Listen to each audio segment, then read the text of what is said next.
What is going on, everybody? Welcome to this Simply Reliable Studios production of our NXT Watch Along.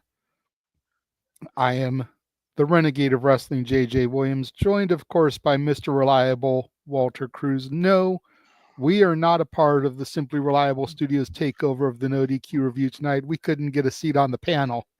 Right? It was so full, but if you don't want to hear us yap about what the matches are going to be tonight, we highly encourage you to check that out and check out James, Jeff, and Big G, who are all part of the panel, driving Virtue and Aaron Rift crazy right now with their hashtag shenanigans. Buy the t-shirt. Yep. That time I will digress. I will digress on that one, but you guys may be a little surprised that we're doing this watch along because it was not advertised. It was literally just something we thought about yesterday when we saw what the card was shaping up to be for this show. You know, we've got two last chance Iron Survivor qualifying matches. There's a tag team battle royal to see who's going to be the number one contenders at Deadline. And then you've got Eric Bischoff and X-Pac going to be in the building. Plus, we found out that Carmen Petrovich is going to take on Nikita Lyons, all because of Ashanti the Adonis. How in the hell is this motherfucker getting these two women fighting over him? That's what I want to know. The luckiest son of a bitch in NXT, man. Right. But yeah, man, it just looked like it was going to be a killer show. Gigi Dolan returns to action after returning last week and attacking Fatal Influence. Hence me rocking the Toxic Attraction today. But it's going to be a fantastic show. It looks like it's the go home show to Deadline. As soon as we get off the air, more or less, at 10:30 Eastern, 7:30 Pacific, we'll be simply predicting Deadline with the Simple Man Noah Foster. So definitely kind of want to see what goes down here, what transpires, what other matches get added. That way we know what we're predicting later on this evening. Exactly. We need this to get to the other one. Yeah, right? It's kind of like the road that leads you there. Follow the yellow brick road to the land of Oz. Yeah, but I'm really looking forward to the Last Chance Iron Survivor female match for more reasons than one, as we know who's in it. But yes. And I mean, you know, let's go ahead and talk about that match first, Walter, since you went ahead and brought it up. But you've got Wren Sinclair representing No Quarter Catch Crew. You've got Kelani Jordan, you got Cora Jade, and you've got Walter's new lady who seems to have replaced Lola Vice, Jaida Parker, in the match. Now, this, I really don't know. Like, I feel like any of these women have a solid claim to take this match. Honestly, the only one I think won't win is Wren Sinclair. Yep. And that's no disrespect to Wren. I became a huge fan of her watching her work earlier this year when I went back and was watching Mission Pro stuff. Saw her as Maddie Renkowski coming up before she came to NXT. But like, I feel like the other three, Kelani Jordan, the inaugural North American champion for the women, we know her athletic background. She's definitely got a shot at taking this. Cora Jade, even though she's rekindled her friendship on screen with Roxanne Perez, you know she still wants that championship that Roxy's holding. And what happens if it's friend versus friend? And Jaida Parker, much like Lash Legend, has really had a breakthrough 2024. Coming out of nowhere, literally getting thrown with OTM, being the spark that made people take OTM seriously, and then becoming a fierce competitor in her own right. Yep. And the irony of all this is who's in the battle royal for the tag title shot? OTM. Yeah, I was What just if gonna say, Jaida and them both win? What if OTM becomes the tag champs at Deadline, and then Jaida becomes the #1 contender, winning Iron Survivor? wouldn't that be You something? want to talk about coming out the mud? That's You some out know of nowhere stuff like you're sorry to that bring it up and rip the band-aid off, but that's some Chase U stuff, how they kind of like popped up out of nowhere, but like it really is like it truly is. It's like a Cinderella story, and it's oh, hard not to get into those type of things. Like when OTM debuted, I was kind of like Noah, man. I was like, man, who the hell are these Grand Theft Auto rejects? Someone created the characters and tried to input them into the game. What are these guys doing? But once Jaida Parker got aligned with them, it was like, the magic just clicked. hmm You know what the best comparison is? And I know some of our diehard fans are going to hate this comparison, but it's the fucking truth. Don't at me. When Lita got paired with the Hardy Boys, it's true. the Hardys were kind of bubbling over. They were having mild success. They won the Terry Invitational without her. They were kind of getting that. But man, once Lita got thrown with them, boom, skyrocketed. Yeah, because they were with P.A. Hayes at first, and it just Mm-hmm. it was Well, okay, but there was some first they missing. were like these little plaid tight wearing rejects. Yeah, when Brock Lesnar would beat the hell out of they were like jobbers to like Brock Lesnar and stuff. Yeah. These guys were like 19. Then they became Michael P.S. Hayes. Mm-hmm. Then they got with Gangrel. Yeah. Then they got with Terry Runnels after winning the tournament. Mm-hmm. And then they got Lita. Yeah. And once they got Lita, man, they found that piece of the puzzle that fit them perfectly.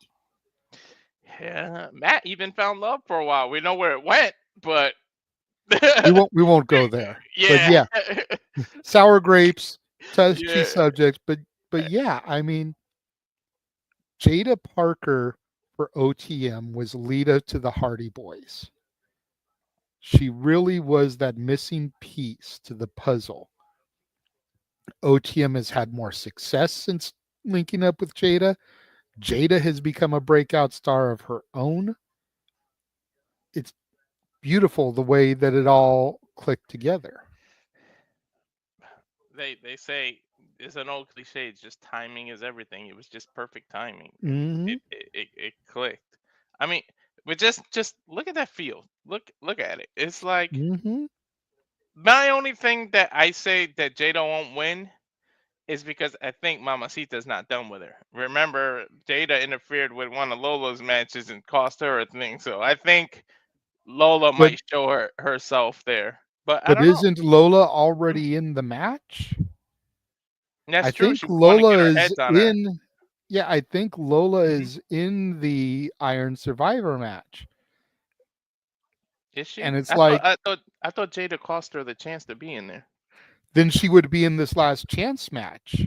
That's true. Yep, you're right. I think she is in it. No, she isn't. She isn't? Oh, okay. No, it's Sol Ruka, Zarya, Stephanie Vakir, Julia, and then whoever wins this.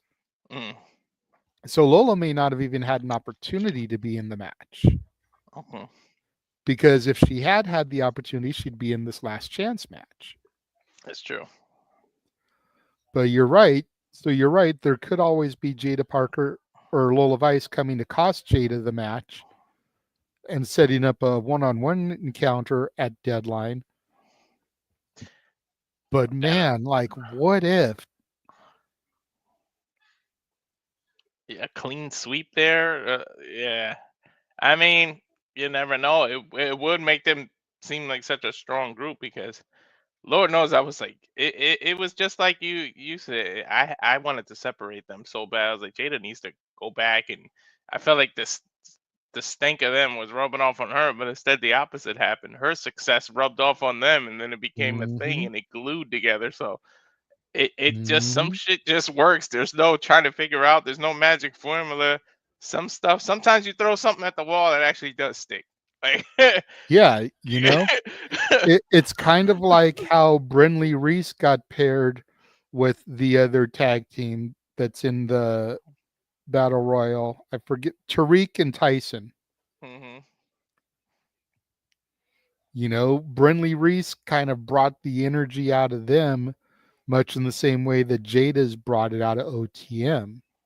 They haven't had the success OTM has had as of yet, but they're finding that formula to work for them. yep. So we talked about the men or the women's Iron Survivor. Let's go ahead and talk about the men's qualifier.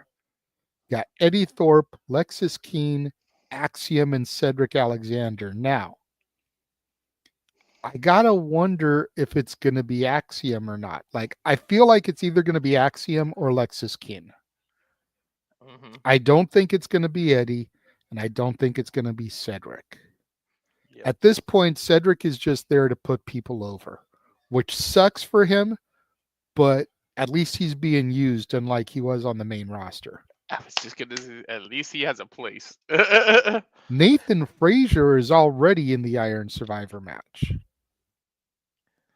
So I kind of wonder if Axiom's going to get in there since there's been that little bit of one-upsmanship between them lately. Mhm, And they have to defend the titles at Deadline anyway, so Frazier's already got to pull double duty. mhm. So it only would be fair if Axiom has to also. Unless that's how they're going to use them to lose the titles and Mhm. finally break up. I know you're laughing because we keep talking about them breaking up and they don't pull the trigger, and we talk about them breaking up and they don't pull the trigger.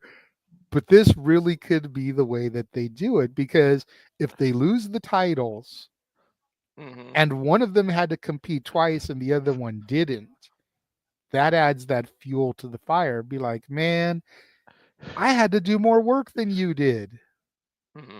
And if you noticed last Tuesday, they kind of threw that in there, and Ethan Page told them your partner is putting in more than you, and Nathan Frazier kind of said no, and he caught himself. He almost slipped, and then he caught himself. He said, "No, it isn't. We're a team," but he almost caught himself and said and was going to say, "I do more work," and he stuttered. He kind of stuttered last week, and it was like, but it's like, Mm-hmm. I know it's hypocritical. I'm ready to give up and talk about them splitting, even though because it's a hypocritical for me because I'm never giving up the Naomi joining the bloodline. But it's like one of those things. Like, damn it, are they gonna break up or not? What the hell? Like, we thought they were gonna. The ascension was there and they won the title. They lost it. Then we were like, all right, here's the breakup. And they win it again. We were like, what the hell? Like, Right? I don't know what it is, but it's got to be one of those two. I feel like, and Lexus King is on this whole new projection. Like, even William Regal took notice of him. So is that something like that's there? Like, but like you said, everyone has their place. I don't see Cedric. It's got to be one of those two. It's just hard to like pick which one exactly. Yeah, narrowing it down is the difficult part, but I think we Mm-hmm. both agree that it's going to be one of them. Mm-hmm. So let's go then. Let's buffer before we get to the battle royal. Let's talk a little bit about this Carmen Petrovich and Nikita Lyons thing. Look at that. Like, okay, I want to I don't even know. know where to start. I want to know who woke up in the morning and thought, you know what, these two ladies feuding over Ashanti the Adonis will draw money.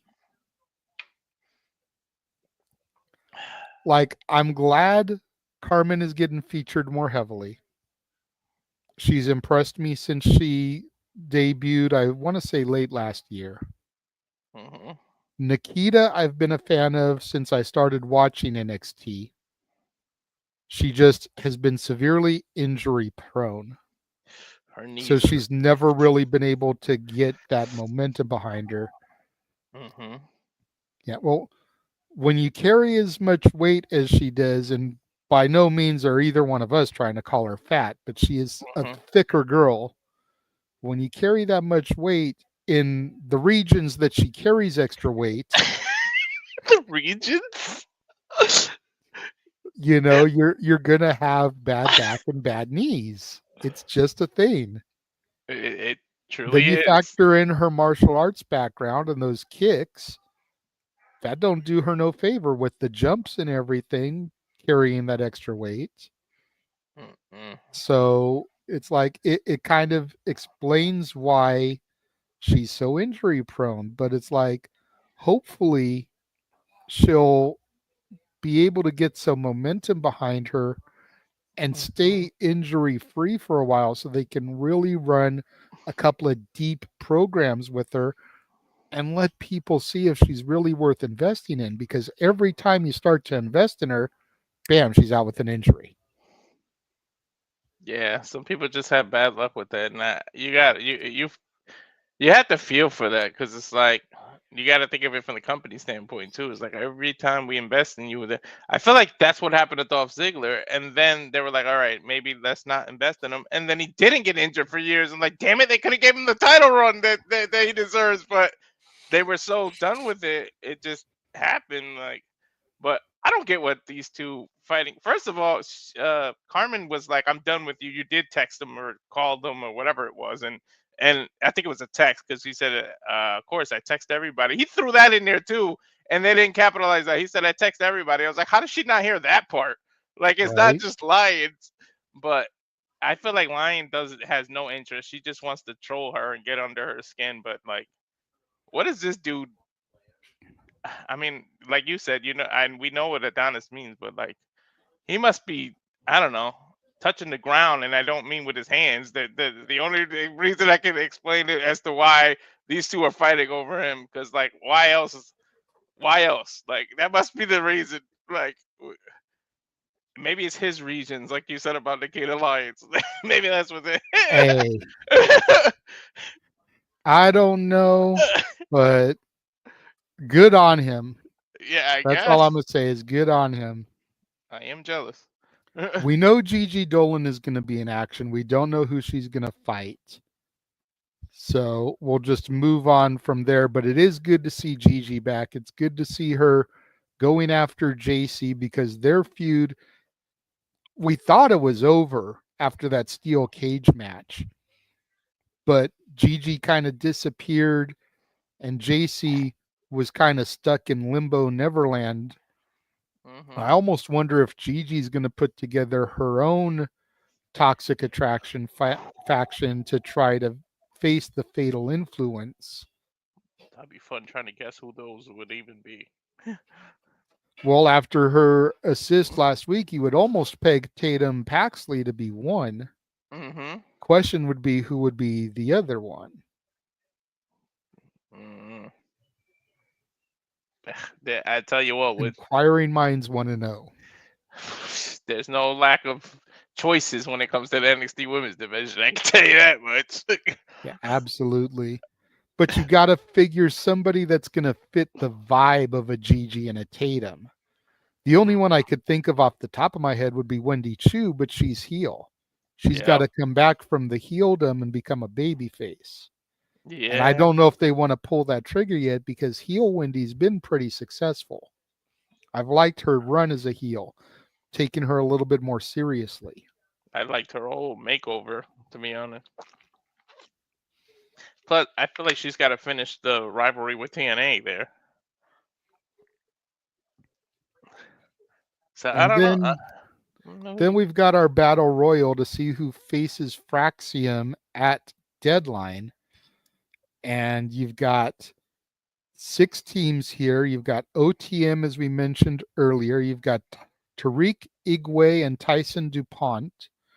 You've got Gallus, Coffey, and Wolfgang. You've got Hank and Tank. You've got the D'Angelo family, Stax and Luca Crusifino. And you've got Tayvion Heights and Myles Borne representing the No Quarter Catch crew.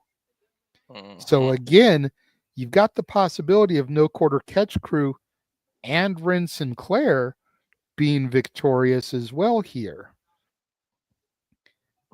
I don't know if they're going to pull that trigger and have both members of a faction be successful to show that dominance going into Deadline, but I don't think so.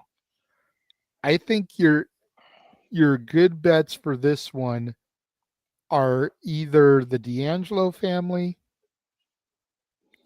honestly, or OTM. Mm-hmm. I think OTM may come out of nowhere and do this here. Yeah. I think Gallus kind of lost their momentum. They did have a little momentum a couple months ago. It somehow just got lost after.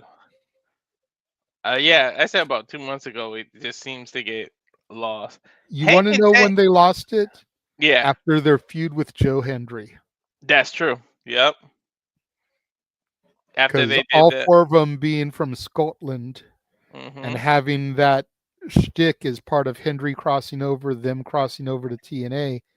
Once that was over, man, they just had all steam gone. It was like you popped a hole in a balloon and Mm-hmm. slowly watched it deflate. Yeah, it's like that show on YouTube. Everybody popped their balloon. Nobody wanted to date them anymore.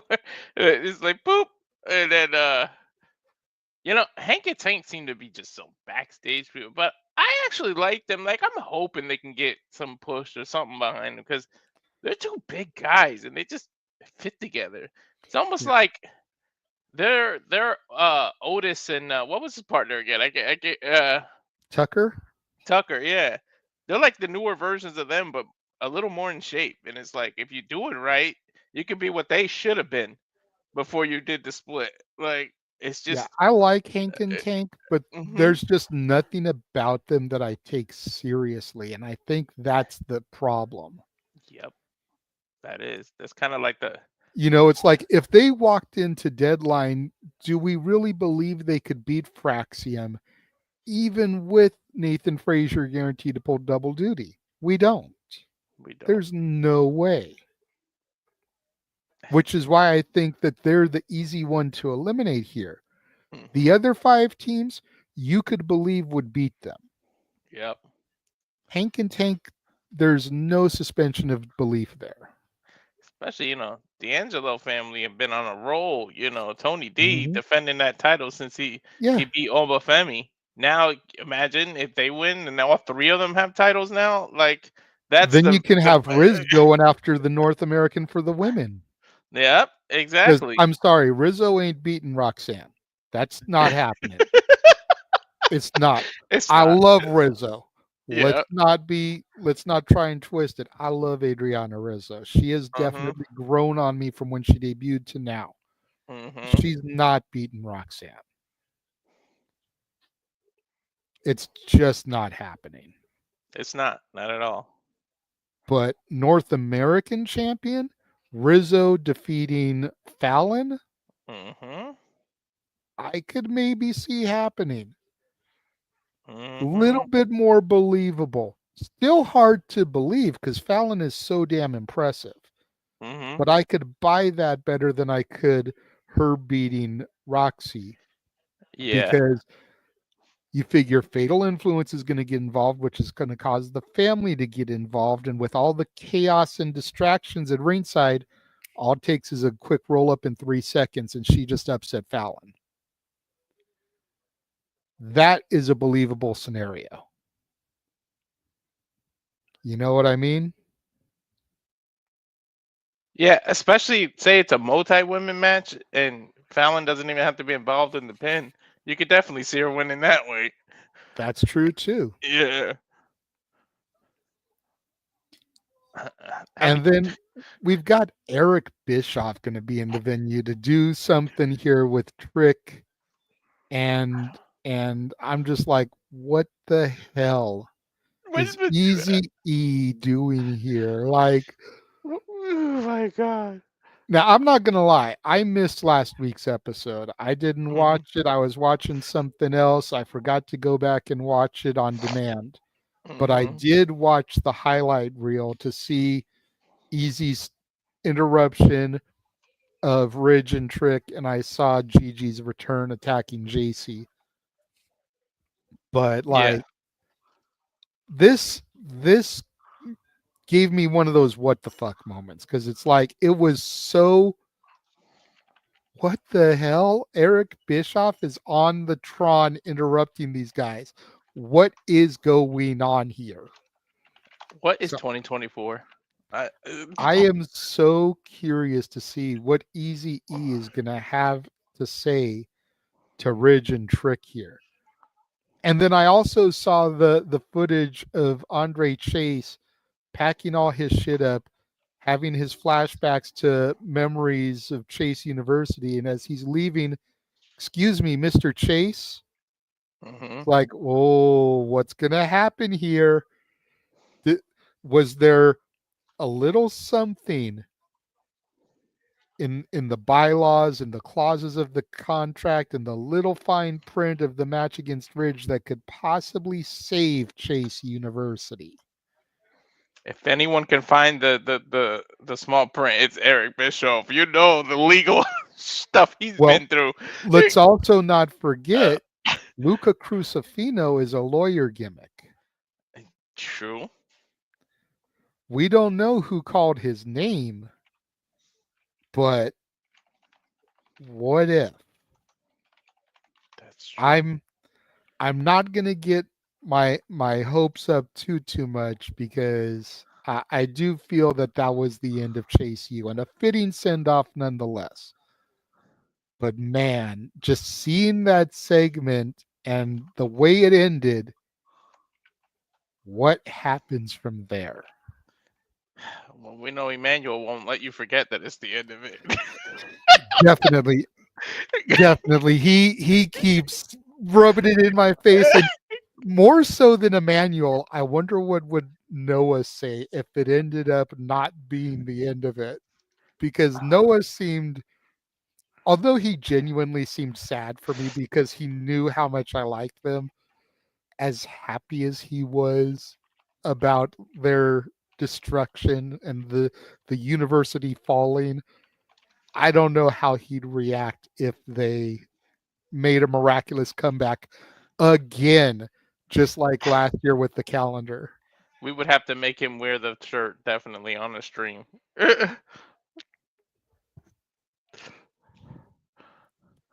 I don't know. But when the hell did you think you would see this? Like Eric Bischoff over an NXT logo? Like never in my wildest dreams.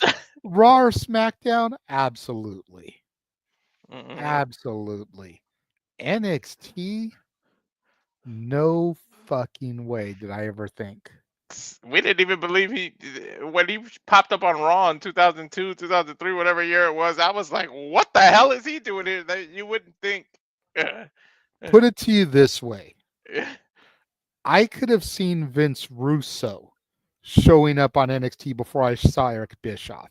And Vince Russo wants absolutely nothing to do with WWE anymore.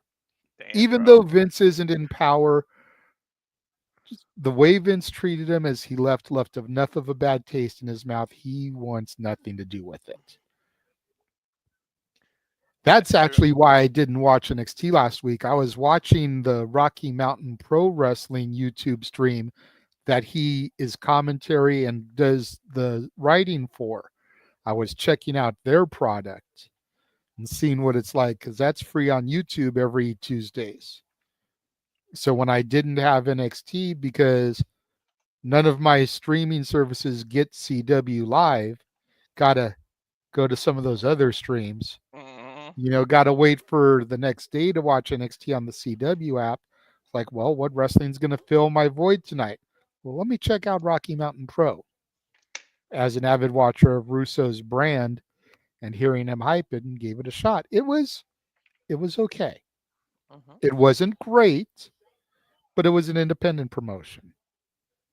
Gotta give those things a little bit more leeway, because they're still guys trying to find their footing on the scene. Yep.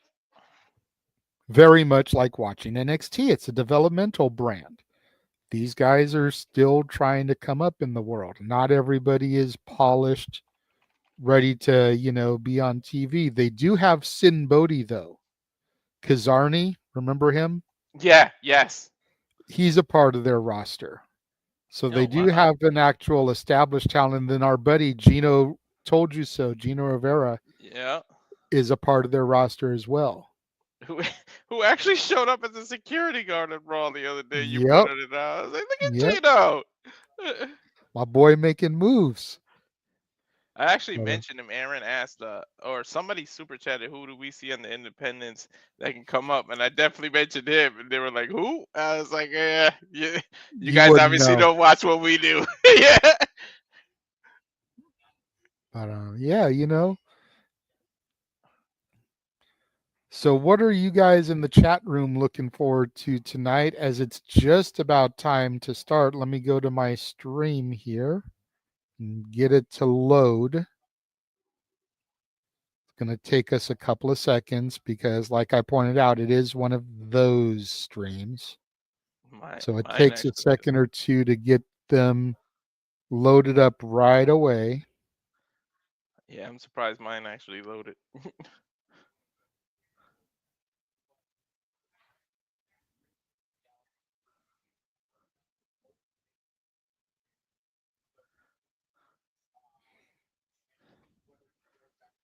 Right now they're just hyping up they're running down the card basically.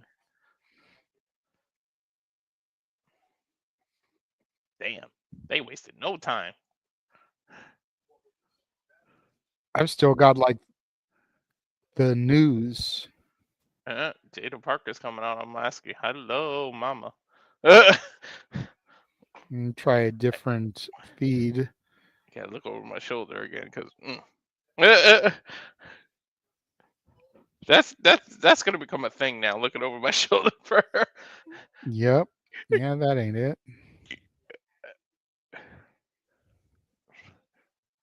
I use the ones that aren't high def because the high def ones act funny.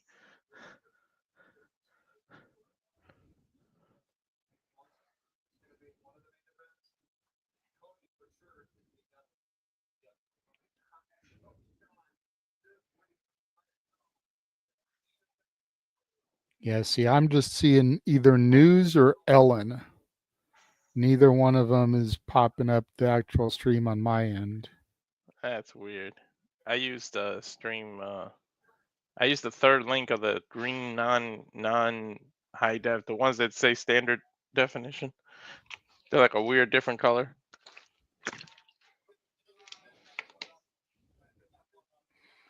You using the site that I told you? Yeah, that's the one I always use.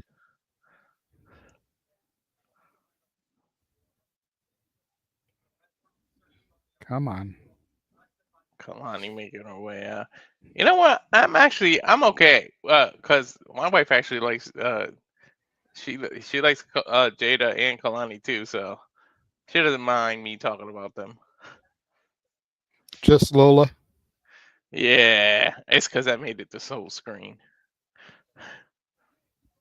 Carmelo Hayes, you lucky son of a bitch. Anyways. Right.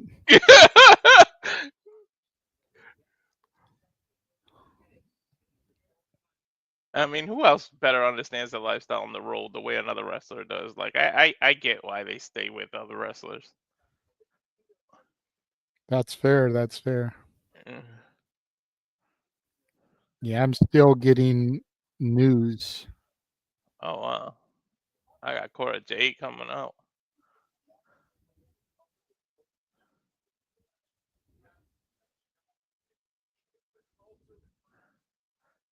Sometimes it's funny with that set. My phone would work, but my TV won't, or vice versa. And it's even with the same exact link.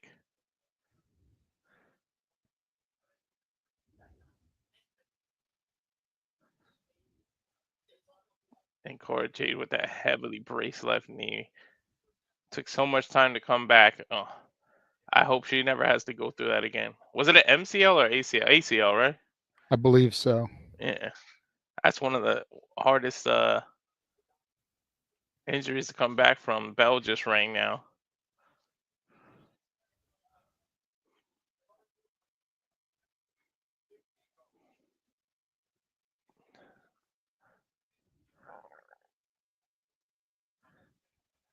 Ooh, dual covers by Jade and Jada Parker and Cora Jade. I wonder, and then Kelani now does it. I wonder what they would do with that situation if they got the 3 and there were 2 covers. Good question. Probably have a one-on-one match later on in the night. Yeah, that would make sense. Kelani has paired off with Jaida.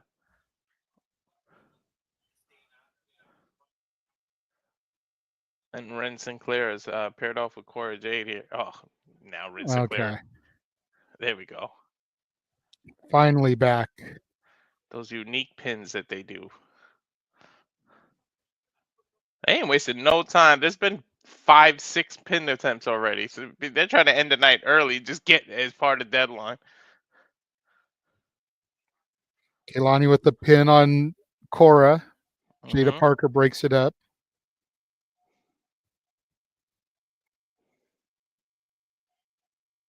Cora going right after Kelani, thrown through the top and middle ring rope there. Wren Sinclair now with Kelani Jordan. Here comes Jaida Parker. Jade off the ring. Great swing through the ropes to an arm drag by Kelani. Shotgun drop kick sends Wren Sinclair out the ring, and then a kip up. Almost used her old name. Yeah. Went to hit the ropes, but Cora Jade trips up Kelani Jordan, pulls her to the outside. Now the bad girl of NXT looking to dish out some punishment here onto Kelani Jordan. There we go. Now we're perfectly in sync. She just nailed her head on the railing or barricade, Yep. whatever that's called. The guardrails there. Yeah, guardrail. Kelani with a moonsault off the top of the barricade, though, taking out Cora Jade. Oh my gosh, she hit her with her knees to the head. That could have been disastrous. Like her knees actually hit her head. Slingshot, corkscrew over the top rope, takes out Jaida Parker and Wren Sinclair. And Kelani throws Jaida back in the ring. Got to get the victory in the ring. You can't win on the outside. Flying crossbody, Jaida catches her, rolls through, though, the strength of Jaida Parker. Watch out for the other corner, though. Cora Jade climbing up, drop kick. Mm-hmm. Goes into the pinfall, gets a 2 count, and Kelani Jordan pulls Cora Jade off of Jaida Parker. There's been multiple. Here comes Wren Sinclair, shoves Cora into Kelani, gets the pinfall, 2 count, gets pushed off, rolls up Kelani for a 2 count. Wren Sinclair trying to steal one here. Cora up, double clothesline, taking down Wren Sinclair and Kelani Jordan. I shit you not. That was like the 15th pin attempt. Oh, I don't doubt it. Nice springboard into a kind of low range coup de grace there by Cora Jade, running knee into the corner to Wren Sinclair. Cora telling her to stay there, and here comes Jaida Parker now, setting her on the middle rope, Wren Sinclair across the bottom rope. You know what's coming here, Walter. You're damn right. Jaida Parker taking a seat, sending Cora Jade into Wren Sinclair. Jaida Parker says, "This is my time." Take a seat as they go to the replay. You must be going for Cora J, huh? She's all purple. Like I said earlier, man, like I actually like all 4 of these women. Mm-hmm. Cora Jade was the first girl that I liked in NXT when I started watching. I immediately took to Cora Jade. She was babyface then, but just she had the whole skater girl vibe, which really kind of helped present her as like a girl next door. And I loved that right away about her. She seemed cool. She looked approachable. She looked like the type of chick, like I said, girl next door that you'd be able to talk to, kick it with, and who knows what happens when you kick it with her. You know, Wren Sinclair, I gained massive respect for watching her as Maddie Renkowski in Mission Pro Wrestling. Jaida Parker, like I said, completely changed my opinion about her and OTM as a unit over the past year. And then Kelani Jordan, again, how can you hate on her? She has been so fucking amazing in her athleticism since her debut. I really would not be upset if any of these win. There is not a clear cut, I want this person to win. Because I'll be happy regardless. Now, if I were betting money, I would bet on anybody except Wren Sinclair. Right. Because, like I said, every single one of them has like logistical reasons to win. Lonnie was the inaugural North American champion, did a great job defending that title. So for her to step up and challenge for the world title at Stand and Deliver makes perfect sense, just like the Intercontinental title used to be the stepping stone to the WWF title. It's natural progression. Cora still has unfinished business with Roxy. What's the old saying, Walter? Keep your friends close and your enemies closer. She Yep. could be luring Roxy into a false sense of security that she's back with her, just so that when that turn happens and she pulls the Dom from going heel to even more heel, turning Roxy back babyface where she truly belongs, we see it's believable. And Yeah. Jaida has been an unstoppable force since she really kind of started catching fire. Oh yeah. All three of them have a legit reason to win here. They sure do. And you know what? Those are the kind of matches that you love. The ones that are hard to predict and you don't know who's gonna win. Those make the best matches. Exactly. When they're too easy and you kind of know what it's like, what's the point? Like, We're back here now with the action. Jaida Parker climbing up. Kelani Jordan perched on the top rope here. What we got here? Jaida thinking we know suplex. what we're getting. We Here's have Cora, to get Tower of Doom spot coming up. this. Every multi-person match There we has to get go. this. Powerbomb to Jaida as Jaida suplexes Kelani, but Cora doesn't go for the pin thanks to Wren Sinclair. Wren comes in, tries to take advantage, gets the one, gets the two, Jaida kicks out. Goes right over to Lonnie, gets the one, gets the two, Lonnie kicks out. And here comes Charlie Dempsey down to ringside, cheer on his no quarter catch crew's sister, Wren Sinclair. I think he finally Rising accepted her. style from Cora Jade. One to Lonnie, one to Jaida, one to Wren. Lonnie catches her though. Sit out powerbomb on the Cora Jade. Kurt slips pinfall attempt, only a 2 count. Wren Sinclair with a bulldog to Lonnie and a short range body press gets a 2 count. JJ, Wren never revealed what she had over the no quarter check crew, right? She didn't Nope. reveal that she saw what was happening, huh? So Nope. that's got to be an end story too. Spinebuster from Jaida to Wren got a 2 count. Cora comes off the top rope, breaks it up, pins Jaida, only gets a 1 count. She landed right on Jada's neck, though. And that primal scream of Cora Jade, she can't believe she wasn't able to put her away after that senton. Crowd chanting NXT. And there's Roxy in the back watching the screen, scouting her competition. Not sure if she's legitimately impressed or if she's feigning like she's impressed, but either way, watching to see who ends up filling the fifth void here. Cora went for a back elbow on Lonnie, but Lonnie moved. Step over heel kick, shades of RVD from Lonnie to Cora. I was just going to say, she thinks she's RVD. Butterfly suplex from Wren to Lonnie. And she's trying to put a sleeper hold on to Jaida, but that's too much muscle mass. Jaida ain't having none of that. No, that's not the position you need for a guillotine either. She's trying to do a guillotine. That's the improper position. Falcon Arrow goes for the pinfall attempt, only gets 2 as Lonnie breaks up Jada's pinfall attempt there. There's the issue with multi-person win. I mean, I hate that cliche, but it is true. Your head has to be on a swivel on the in multi-person match, because in order to get that pinfall, you got to make sure that at least the 2 of them are taken out. Lonnie with a 5-star frog splash onto Jaida and Wren, but Cora Jade comes and breaks it up. Kelani Van Dam here today.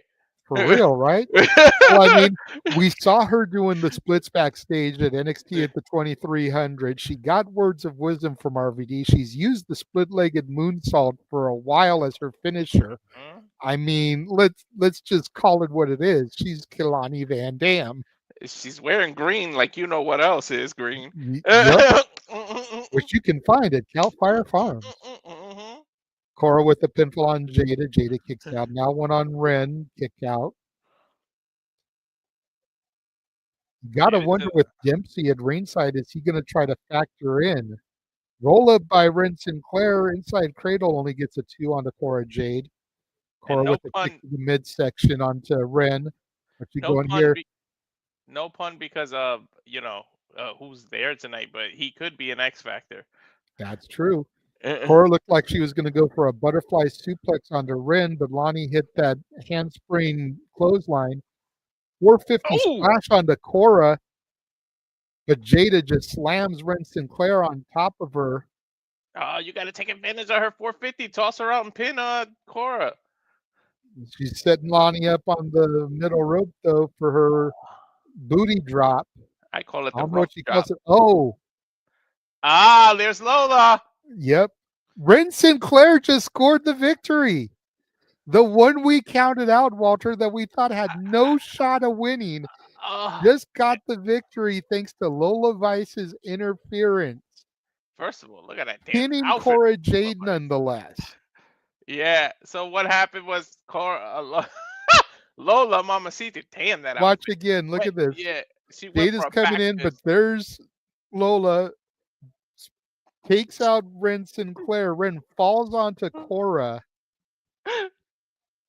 Didn't John Cena do that? Shawn Michaels super kicked him right on top of somebody, and that's how he won a match.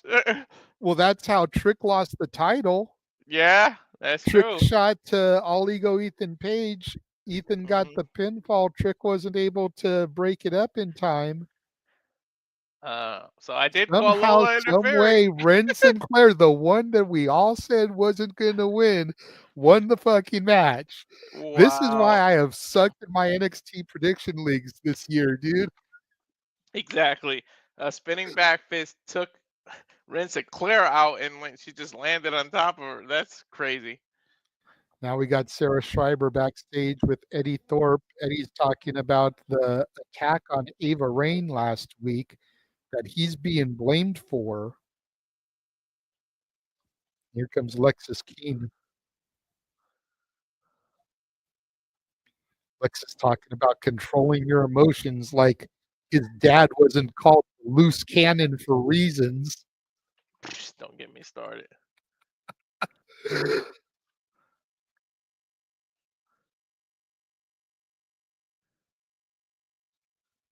That's fair. Lexis saying he's got the opportunity to do something his dad never did, win a major singles title, and it begins tonight.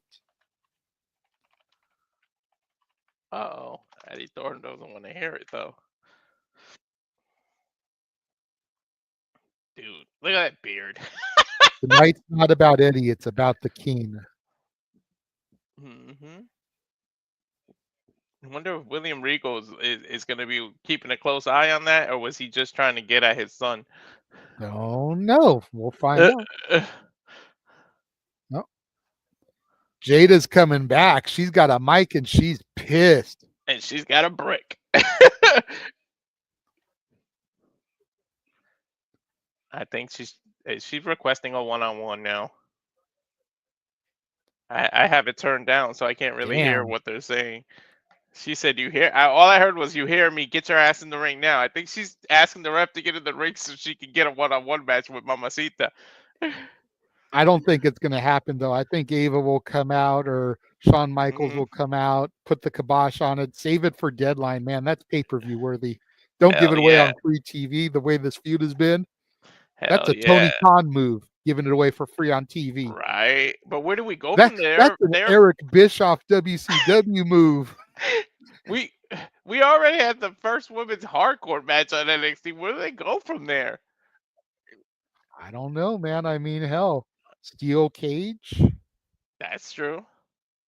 We saw that earlier this year. JC Jane and Gigi Dolan inside the cage. Why not do these two inside of a cage? That's true. I mean, you could do it inside of the cell. Yeah. I don't think NXT has ever had a Hell in a Cell match. That would be fire. That would be a first ever. That could be something I'd see Eric Bischoff booking. Hey, he did invent the chamber. So yeah, but I mean that you'd need 6 people for. Yeah. No, I'm just saying. So why wouldn't he put these two in Hell in a Cell if That's he, fair. he had a vicious thought of a chamber, you know?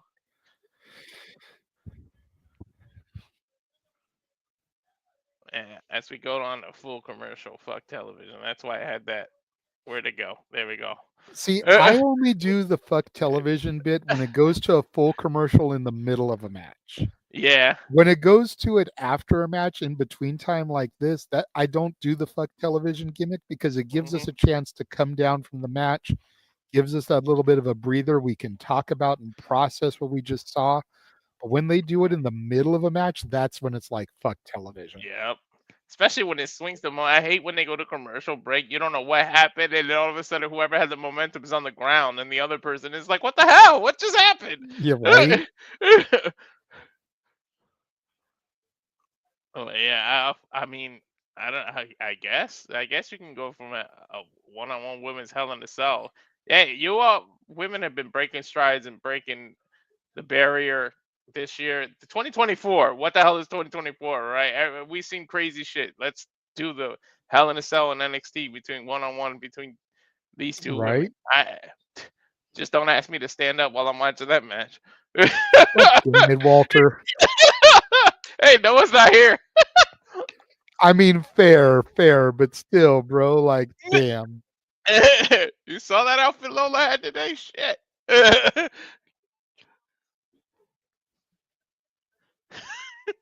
Gotta look over the shoulder again. I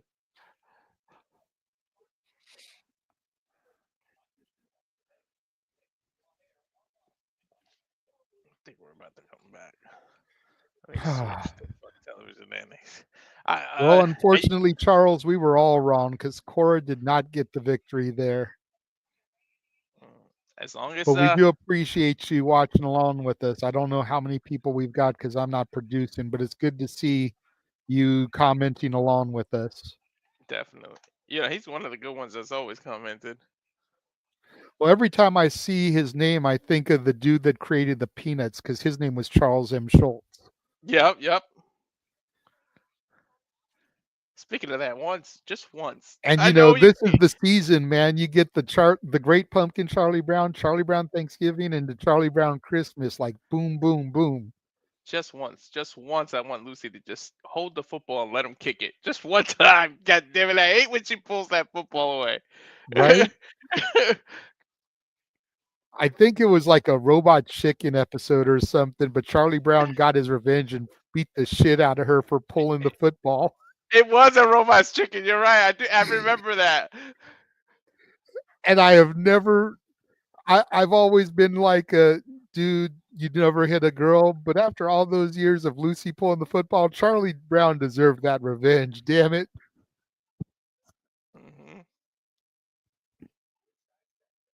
Somehow the no DQ review is still going on, by the way. It must be. They're still going. They're in After Dark. Aaron Riff looks bored as hell.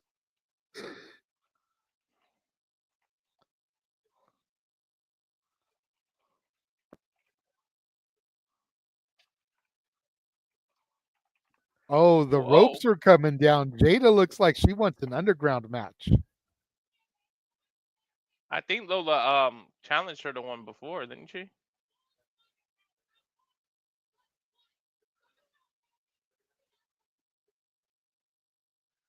Whoa, what did she say? They blanked out that whole whatever she said, they blanked it out.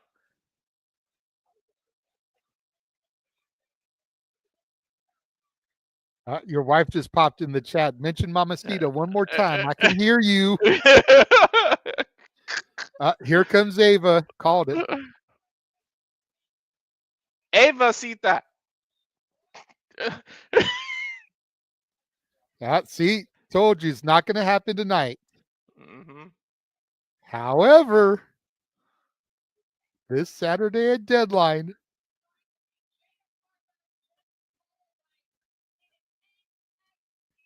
underground match at Deadline. And here comes Lola. There's the heart attack match. She didn't change. Whew. Mamacita. Your ego just did me the biggest favor, mama. Mm-hmm. No pins, no ropes. I'm going to knock. Oh, they let that go. Yeah. She said, I'm going to knock your ass out, puta. I know that's a bad word. I don't know much Spanish, but I know that's a naughty word. But you got to think about with the MMA background. I love both of them. But the way Underground works, it does favor Mamacita. A back elbow from Jaida just dropped Lola. If she does that Saturday, that is it, Walter. Yes, I do. I love this rivalry. Shit. Here's Jason Jordan from Dion Leonard.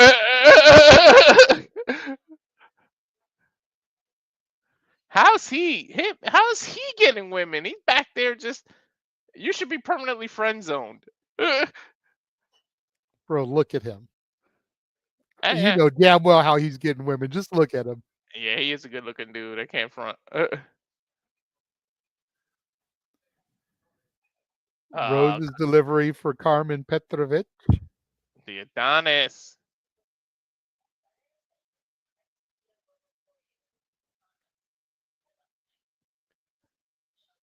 How much you want to bet Nikita Lyons has roses in her dressing room too? Has Dion been hanging out with the Rizzler? You see the way he's playing with his chin there? Yeah.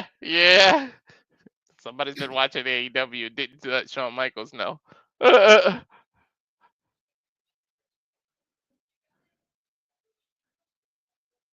guarantee that Nikita Lyons has roses in hers too. Oh, I'm Players sure. gotta play. Players gotta play. Underground match. Here comes the D'Angelo family. Gonna get ready for that tag team battle royal. Looks like we got Stax and Luca Crusifino coming out first, representing the D'Angelo family. Forget about it. Dude, if they win and with Tony D being the North American champ, there's gonna be a hell of a lot more interruptions in that restaurant. I can tell you that much.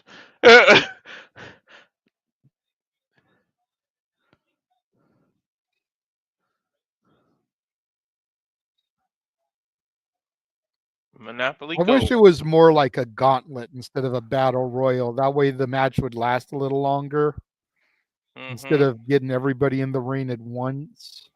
Yeah. OTM, Bronco Nima and Lucien Price. I'm glad they showed the name because I totally forgot their names. I can't even lie. I just know them as OTM. I don't know their individual names. I know their names, but I have a hard time remembering who's who. I think Bronco is the one with the face mask. Okay. And Lucien is the one with the shorts. Don't quote me, though. Back on TV. Yeah, that's what it looked like because the way they showed the names on the screen. Dude, Jason Momoa is on everything. Like, really? Right? Monopoly?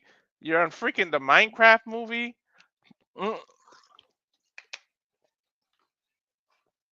Thank God my kids don't want to see that. That looks so stupid.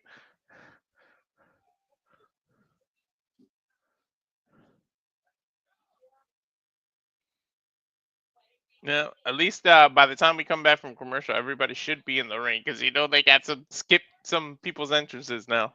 Yep. Hank and Tank will be already in the ring. Like, they may save one team to come out once they come back. Wonder who that would be. Possibly Gallus.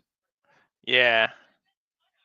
Tyriek and Tyson will already be in the ring. Hank and Tank will already be in the ring. It'll be between No Quarter Catch Crew and Gallus. Yeah. Hopefully considering No Quarter Catch Crew just had a big W with Wren Sinclair winning the last chance match, they may give them another TV entrance, or they may figure they've already done their music enough, they'll already be in the ring. Yep. You might be right, though. Like, if they win, clean sweep for No Quarter. I mean, Dempsey still has the trophy, I think, the Heritage Cup trophy. Yes, I kind of lose track of that thing. So, like, dude, you got him with the trophy. You get Myles and Tayvion with the tag titles, and then Wren with the women's title. Bro, talk about an unstoppable faction. Maybe make Daddy proud. William Regal says, "See, the whole thing with King was for me to motivate you. This is what I wanted." Yep. I knew you could do it all along. Let him be their mouthpiece. There you go. Dude, don't do that. Don't give me hope. All right. Pull a Hawkeye here. Don't give me hope. Don't do that. Oh man, that'd be an awesome faction though. With Regal heading it too. Go from creating the BCC to leading the no quarter catch crew. Right. How many commercials are we gonna get? Jeez. You know what? The next commercial, they've been running so many commercials. The next commercial, we gotta run our own. The next break they do, you mean? Yeah. The next break. Don't want to start running it now because then it may not be back in time. No, the next. You saw that I sent you the new one, right? Yeah, I got it. I loaded it.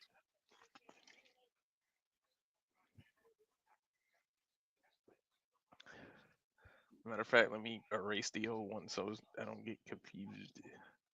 And then the Renegades Reviews one is still relevant also if you want to roll that one on a commercial break as well. Yeah.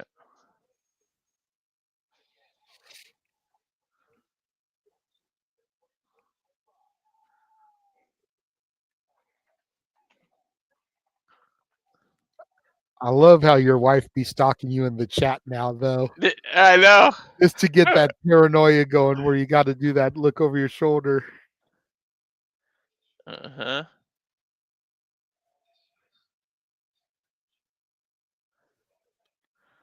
Whenever you move out here and we get to hook up and meet the first time, you got to bring her with you so I can meet her too. Yeah, exactly. It's funny sometimes. And we're backstage, Fraxiom, watching the festivities there to see who their competition will be. Yep. Axiom doesn't even have the other. What does that say? Axiom doesn't have the title on his shoulder or anything. He's just sitting there. Well, because he's prepping for his match. I know.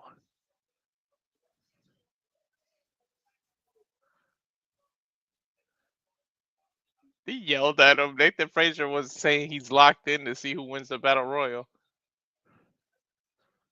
I wonder if Frazier stops Axiom from winning. It just makes it look accidental, if you know what I mean. Mm-hmm.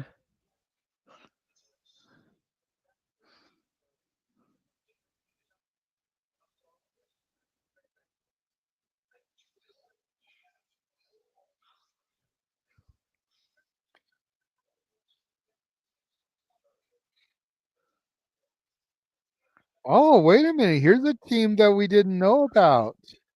Briggs and Enamora Yusiki? The heck is this about? Briggs has been teaming with this guy here the last couple of weeks because they wanted to show that they wanted it. But I didn't know they were going to be in the match because it wasn't announced. And I don't even remember how you spell that guy's name now. I know about it.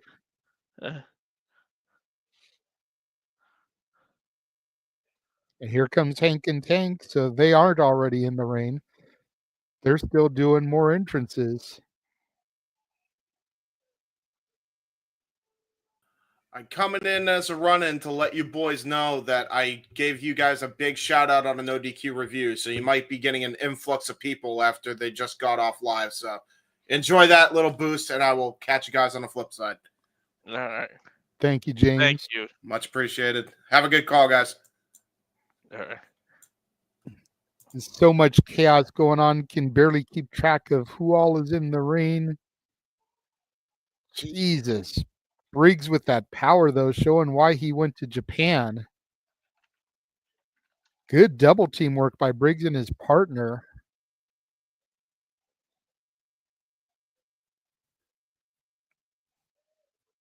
Crusifino and Stacks now trying to double team Briggs' partner, but he takes both of them down with clotheslines.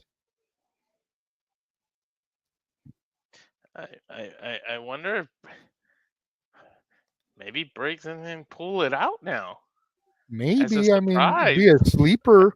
Hell, we didn't see Wren Sinclair coming. No. It was such bullshit how she won, too. Oh, man. No eliminations yet. Typical Battle Royal, Royal Rumble style. Over the top rope. Both feet must hit the floor. What I didn't catch, I don't know if you saw it. If one person's eliminated, is the partner automatically eliminated? Or do both partners have to be eliminated? I was looking up something I didn't. I saw when they put the rules. I didn't catch it, though. I'm assuming that both get eliminated. That's usually what it is. But I know sometimes in the past they've been, if one gets eliminated, the other one is too. There goes. Let's see. Tyson's eliminated. Okay, Tyriek will stay in, so they still have an opportunity. All right. Tyriek's a big dude, by the way.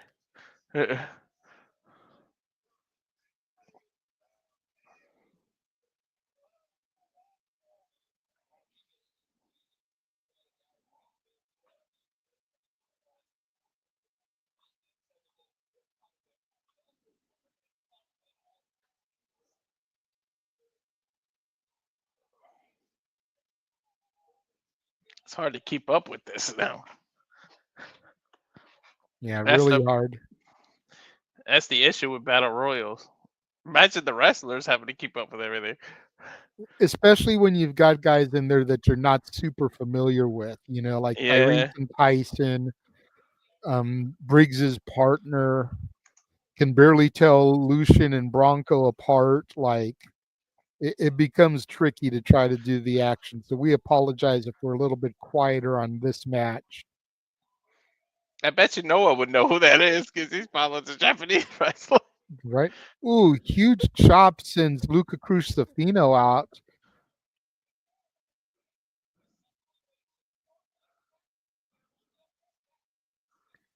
Dax can't believe it. Big boot from Briggs takes down Tayvion Heights.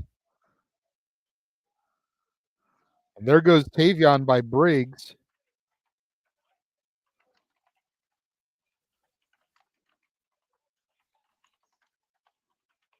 Gallus coming after Briggs. There goes Briggs, eliminated by both members of Gallus. No full team has been eliminated as of yet. Looks like Wolfgang is beating up on Briggs' partner. I think they said his name is Inamura. Yeah, I saw it. I just don't remember how to spell it. It was like INU something. Jesus. That boot from OTM. Taking down Stacks. And there goes Stacks up and over. So the D'Angelo family is the first team to completely be eliminated. Go figure. That's the one we said it. Going to full commercial. Fuck television. Because it's in the middle of the match. Mm-hmm. Just call him Yoshi, Emmanuel said.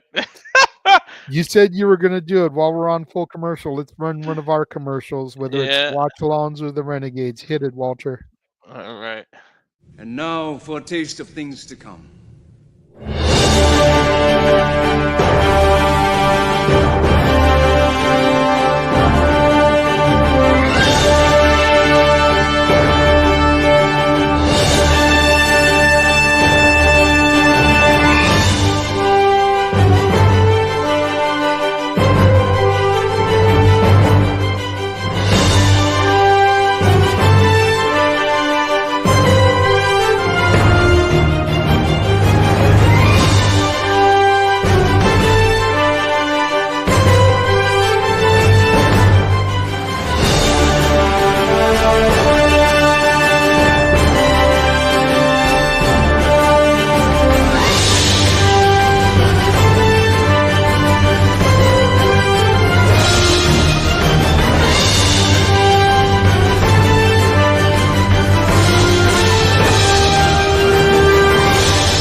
We are back.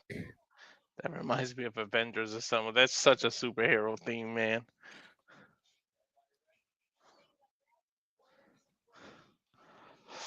All the wrestling. Too bad Noah's not here. All the wrestling, all the combat sports, and other things that we do here. Right? What we need to do is we need to record him doing that and then just put it at the end of the trailer. That way, Yeah. when he's not here, it just automatically has it. Yeah. And then when he is here, we can just go straight to him for the solo shot. That'd be a good one.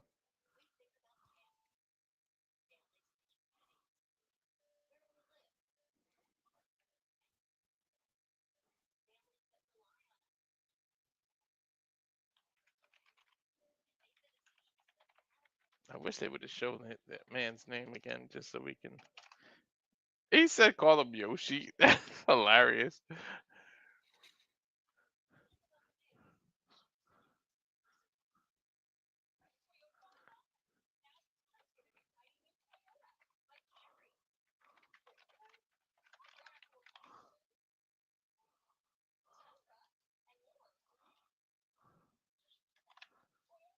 Man, they are going full on commercial now.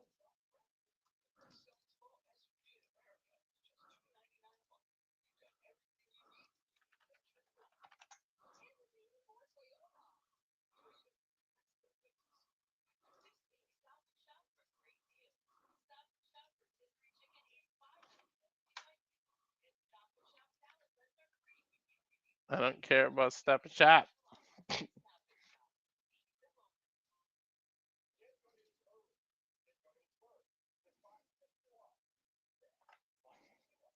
We'll see who took advantage of the commercial break, because somebody we're gonna have to.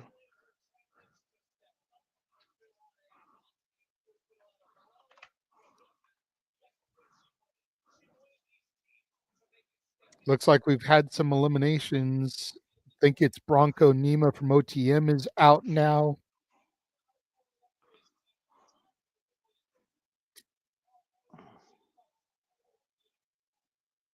Hank and Tank are both still in there, though. Yeah. Gallus is still in there, too. Maybe not for long after they just got sandwiched by Hank and Tank. Mm-hmm.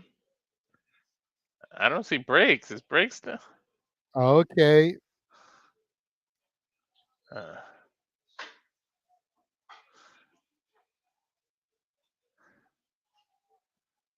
So Briggs's partner got eliminated during the break, as did Bronco Nima, which we did notice.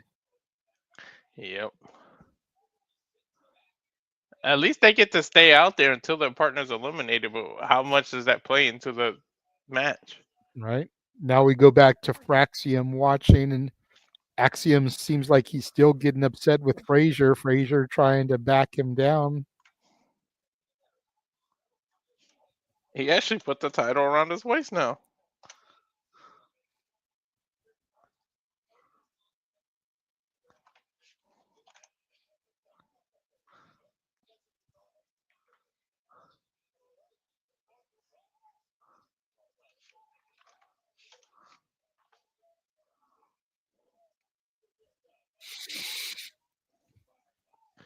Looks like Hank is paired off with Tyriek here. Tank with Lucien.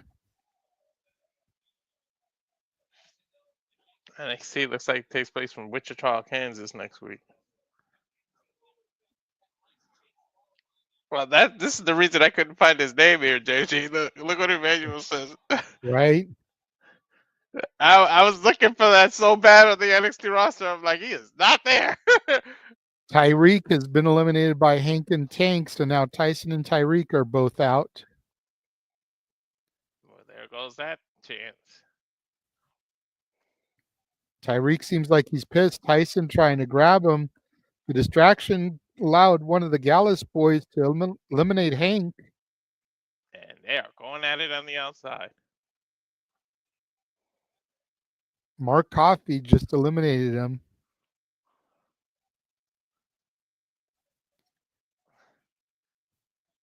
Gallus is the actual full team left. Yep. Got Lucien Price, Tank, and Myles Borne in there for their respective teams, and both members of the Gallus boys are still standing. Now Wolfgang and Mark Coffey double teaming Lucien Price here, up and down. What's up? Here comes Tank. Tank thrown out, but Hank catches him, saving him from elimination. I guess mathematically Gallus would have the best chance right now since they still have both members.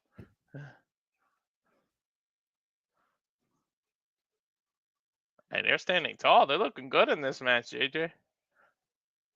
Trying to get some of that momentum back. We talked about it earlier. They lost a ton of momentum after Joe Coffey lost his feud with Joe Hendry earlier.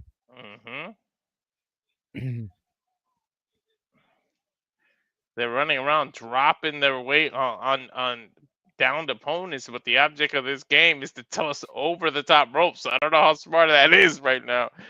Slingshot to Myles Borne, assisted by Mark Coffey, but Borne catches himself on the outside.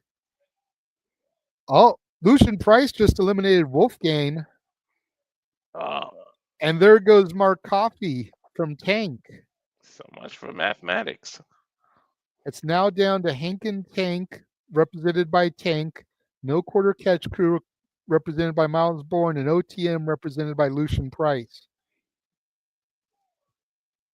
Borne needs this. He's coming off a loss at Bloodsport. Crowd chanting NXT.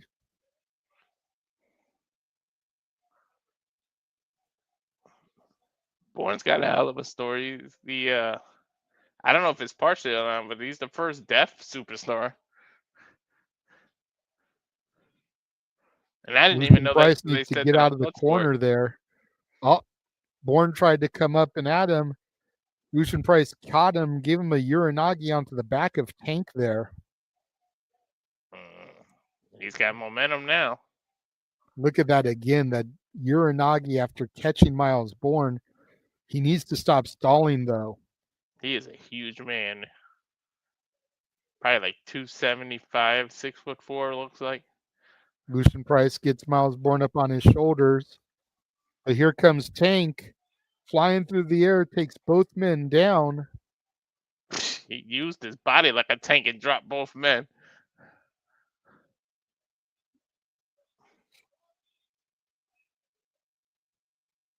Crowd chanting, "This is awesome," and I tend to agree.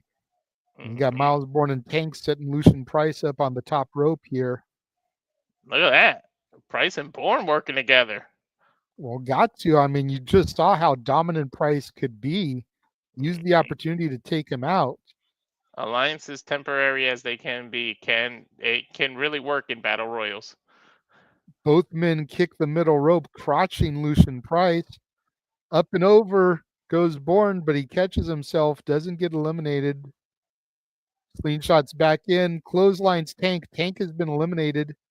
Drop kick to Lucien Price. Myles Borne just won this thing. No Quarter Catch Crew with the sweep tonight. All right.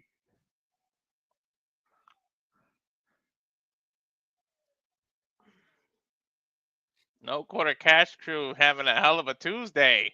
Even the crowd looks to be stunned. I think they thought OTM was going to take this tonight, dude.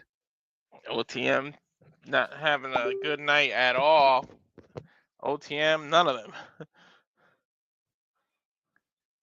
Right, again, this is why I've sucked this year in the predictions league for NXT. Because everything that I believe in just doesn't happen. You and me are like the two NXT advocates, and we're doing the worst in the league. But that's a good thing because it just shows how unpredictable the NXT has been. Like I mean, you and I both have pulled off clean sweeps of AEW this year. So what does that say about them? Predictable. Dude,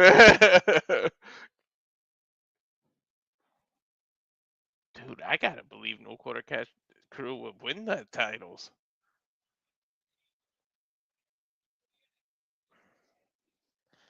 I guess it's gonna be a confrontation here with Eric Bischoff here.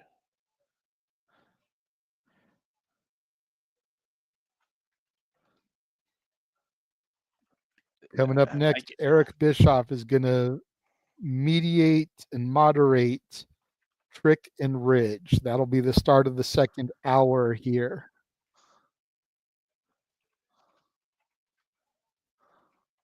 And we're on commercial. Do you want to go ahead and run the Renegades Reviews trailer real quick? I was just gonna do that. All right. We will be right here's the- back. And now for a taste of things to come.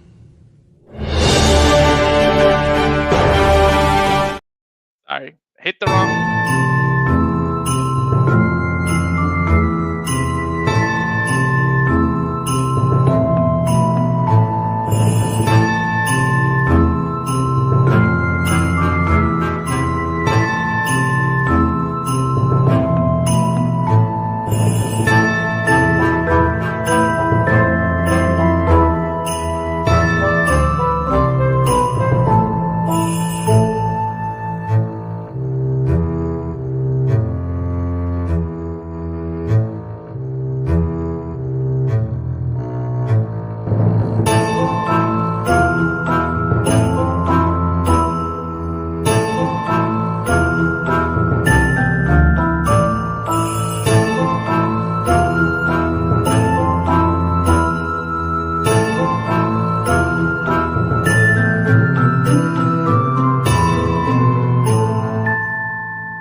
And we're back. And by the way, I love that music. That song you got in the background.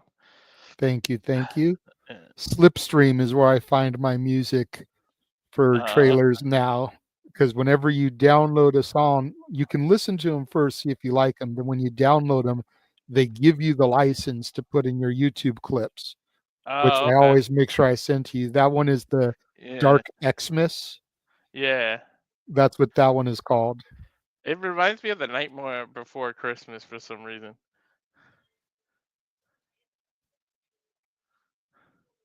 I wish, Emmanuel. or I wish. do me the favor, get me to 100 subscribers. I'll take that, punk. Right? The man tweeted finally after 2 years of not being on Twitter. Actually, it was just a retweet. A fan said that CM Punk literally has done nothing to Seth Rollins for Seth Rollins to feel this way about Punk. And he retweeted it, but he has since deleted it.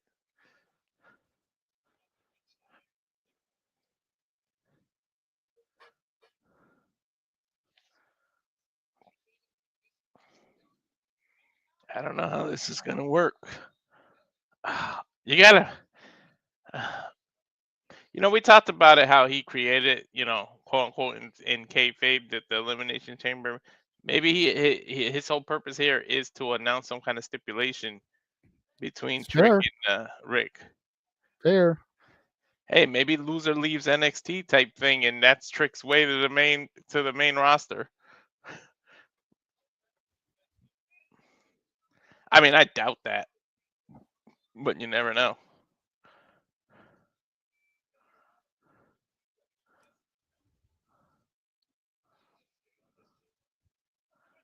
Where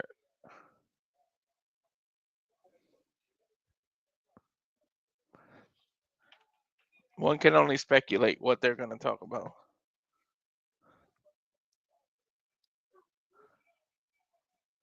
Still, look, it feels weird just even saying it. Eric Bischoff is in NXT. Right? What the hell is this year? There's so much stuff that wasn't on any of our bingo cards. Now, let's see what theme he comes out with. He's using Yep. I'm back. Mm-hmm.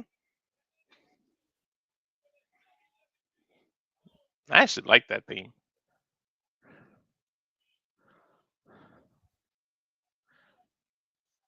Mr. Podcaster.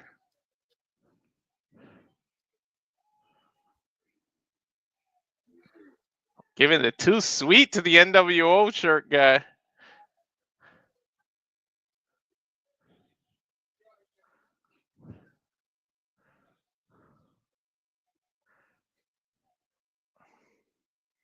I hope he does. Now I'm kind of hoping he announces some kind of stipulation or something.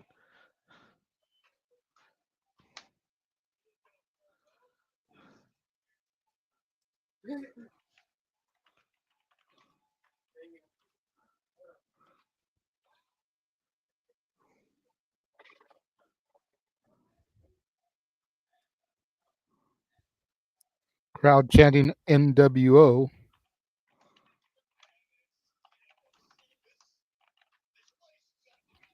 Bischoff saying this place is undeniable.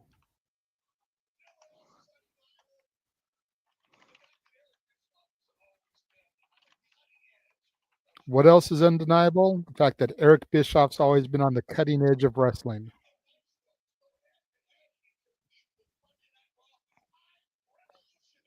He revolutionized the industry when he created Nitro to go head-to-head with Raw. No lies detected. When he created the NWO, it revolutionized the industry. That's fair. That's fair.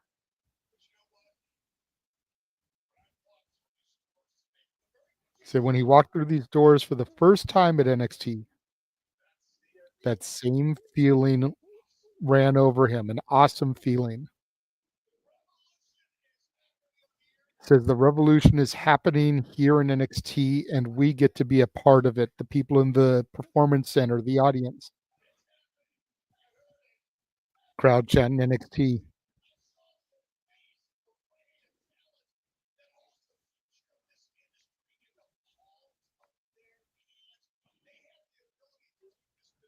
Bischoff doing his job because he's hyping. Yep. Talked about seeing the talent here that hold the future of the business in the palm of their hands.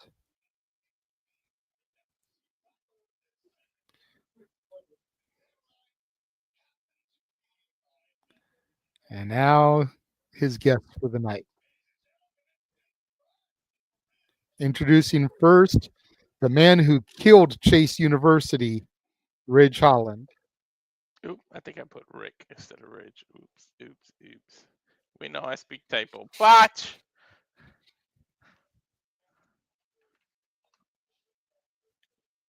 Dude, Emmanuel, if that's it, that's crazy. The Triple Cage thing. That's fair. I mean, you know, when they first announced that there was going to be an elimination chamber, that's what I thought they were going to use was that triple cage. And you eliminate the chamber by getting all the way to the top.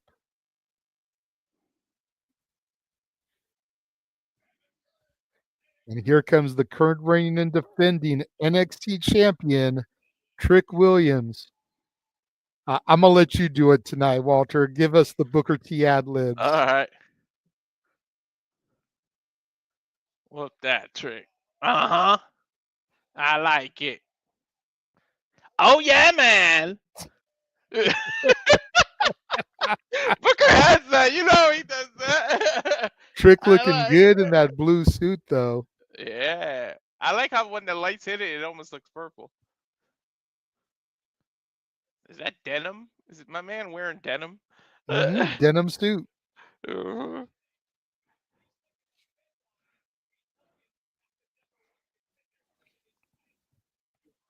Both men eye to eye in the ring with Eric Bischoff in the middle.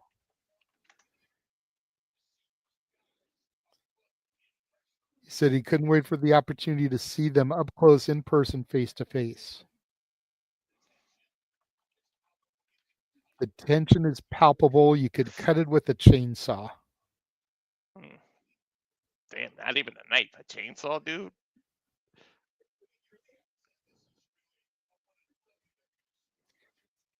He says Ridge is the antithesis of what a superstar should be, but not to take it in the wrong way. You're a throwback to people like Crusher Lewis and stuff. Take no prisoner, walk through walls, say whatever they want. That's what he reminds Bischoff of. Wow, that's high praise. And Trick.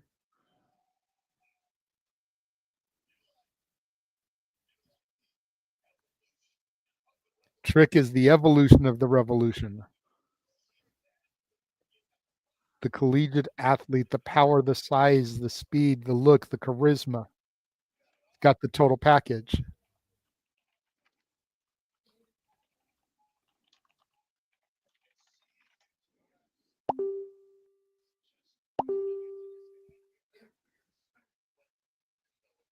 Bischoff can't wait to see what happens, what develops in this moment. Come on, it's gotta be. Asking Ridge if he's with him.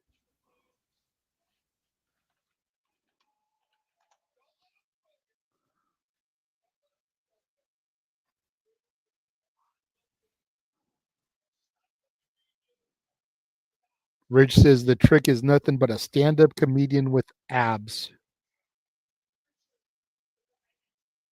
An insult to the vision of what NXT should be. Look at Eric doing the stir in the pot motion.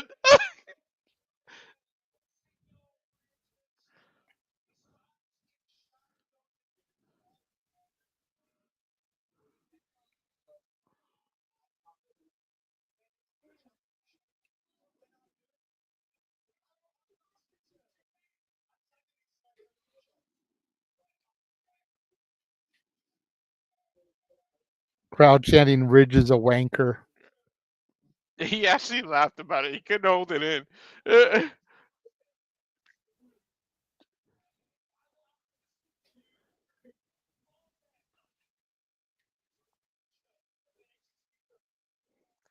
Dude, if Trick loses, it's like he could never get a long run. He just keeps losing the title. Multi-time champion, but Well, but think about the old days, man. Rock, Mankind, Austin. They never Yeah. had lengthy runs either. Mm-hmm. I think Edge's 11 title runs only add up to like 45 days total. Trick saying that you did all that to destroy Chase U just to come out here and chase me. That's a good line. Saying you're not original, taking everyone else's jokes and material and trying to use it. Says he's vanilla. You're boring, dog.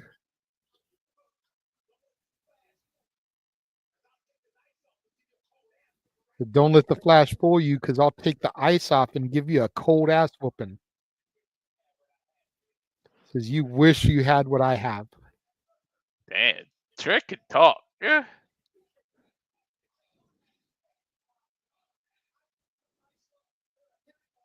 Crowd chanting, whoop that Trick.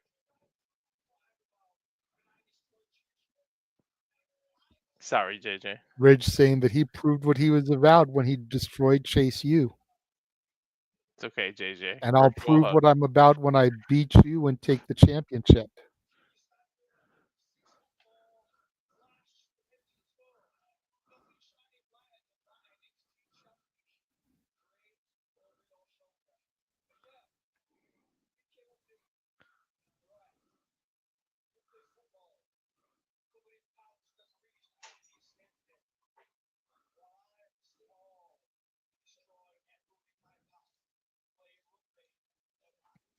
Said Trick played football covered in pads with referees while I played rugby, a real sport. Damn.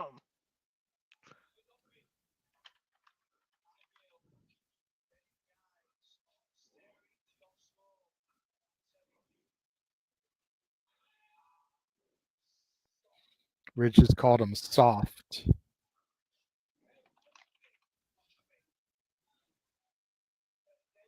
At deadline, I win.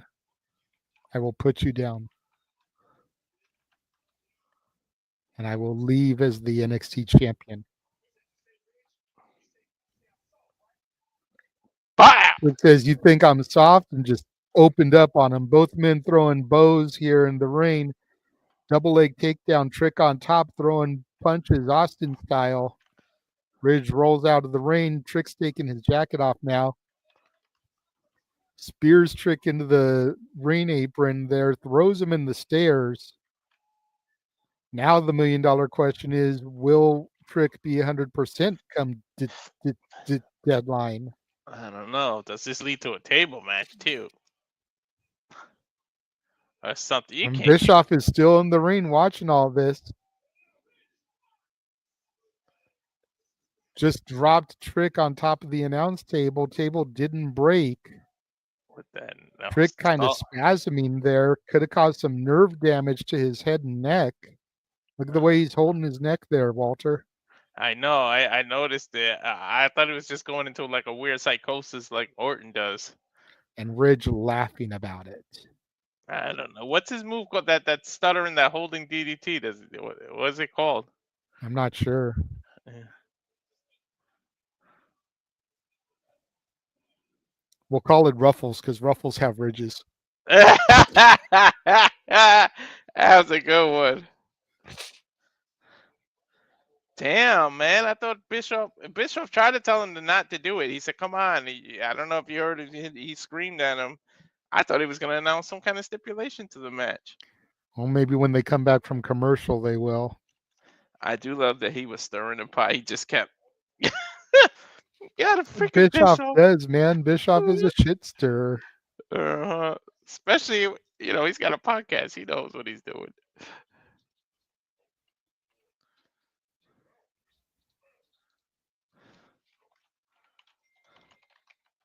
Hate that the website doesn't update things quickly because I may not have graphics for Noah's Simply Predicting tonight. Oh, yeah, I know.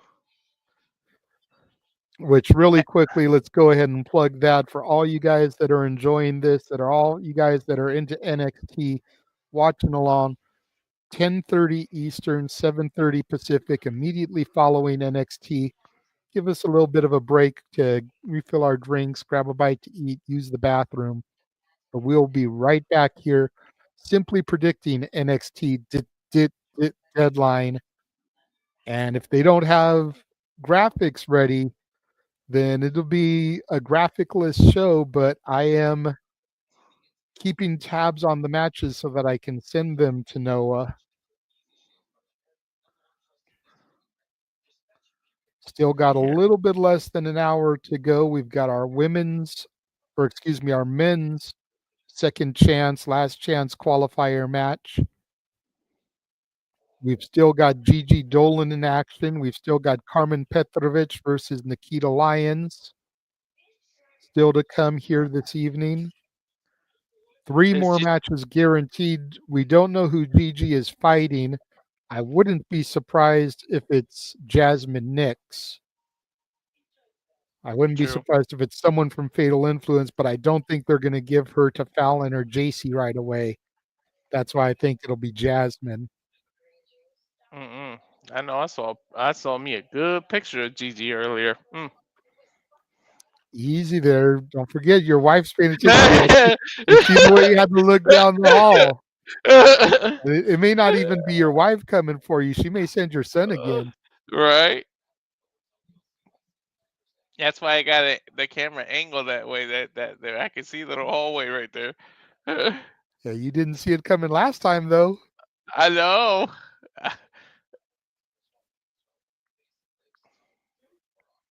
I just love how he approached me. I watched it back. He goes, Mom told me to do this. He was like making sure I know it's not his own marriage. Like, don't get me in trouble. Right.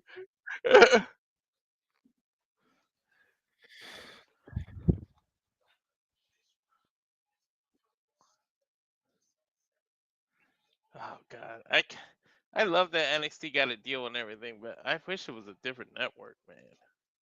And then in addition to NXT this Saturday, we've got another UFC watch along.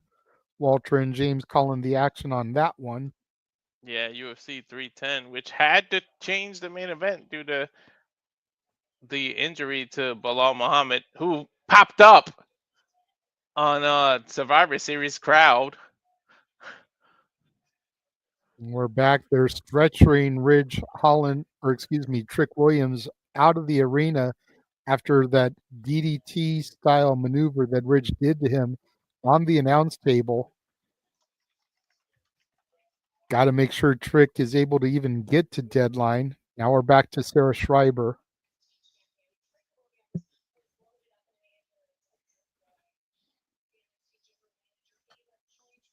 Ava's left the arena with Trick to go to the hospital. Hey, I wonder if Eric Bischoff stays in charge now, and boom, that's where he can make the announcement because Ava just left. Saying when we get an update, she'll let us know. And we come back finding Nikita Lyons in the ring. I call her Thakita because she is thick. A lot of fans call her Thakita Lioness Yeah. instead of the Lioness, the Lioness. Yeah. I don't go that far. I'm not Thakita. saying you do. I'm saying a lot of fans do. I know. And here So- comes her opposition, Carmen Petrovic. Karate versus what's Lion's background? I know she's a martial artist, but like Carmen's is karate. Jiu-jitsu, I think. Oh, okay. I'm not sure if regular jiu-jitsu or Brazilian jiu-jitsu, but I'm pretty sure it's jiu-jitsu. All this over Ashanti the Adonis. The Adonis. Oh well, I only say that because I'm jealous, I guess. At least I can admit it. Nikita kind of vibing there in the ring. Lucky some bitch. Both women trying to trade off kicks, showing their athleticism right off the gate and their martial arts background. Mm-hmm. Double leg takedown. Nikita's got one leg hooked, doing like a ankle lock. Yeah, almost like a reverse ankle lock. Knees to the midsection of Carmen Petrovic. And remember, she's got that knee brace. Yep. Reverse mule kick by Carmen sends Nikita into the corner. Irish whip reversed by Nikita sends Carmen in the corner, but Carmen able to jump up and give a back kick there, rocking Nikita. Goes in for another offensive move, but Nikita just overpowers her. Huge spinning back kick, drops Carmen. Now some mounted punches here by Nikita Lyons. She got off. She almost had a full mount, and then she got off.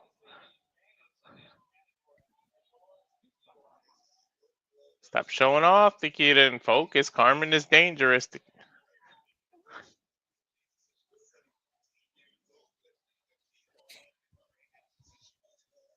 Guess I'll call Carmen Karate Kid, right? There you go. Well, wasn't the next Karate Kid a chick? Yep. So the next Karate Kid Part 2. Yeah. Roll up by Carmen. Near fall there. Only got 2. Nikita back up. Big boot. Drops Carmen. Goes for a pinfall. Gets a 2 count of her own. I gotta tell you, this is why I love NXT. There's no shortage of talent. They just can put any two out there, especially in the female division, and just bangers, man. Hey, depending on who you ask, NXT is the best or the second best women's division in the U.S. Definitely as far as the main brands go. There may be an indie fit out there that I don't know of, but it's knockouts and then NXT, or it's NXT then knockouts, depending on who you talk to. Yep. And honestly, I think the only people that put NXT above the knockouts are people that don't watch TNA. Exactly.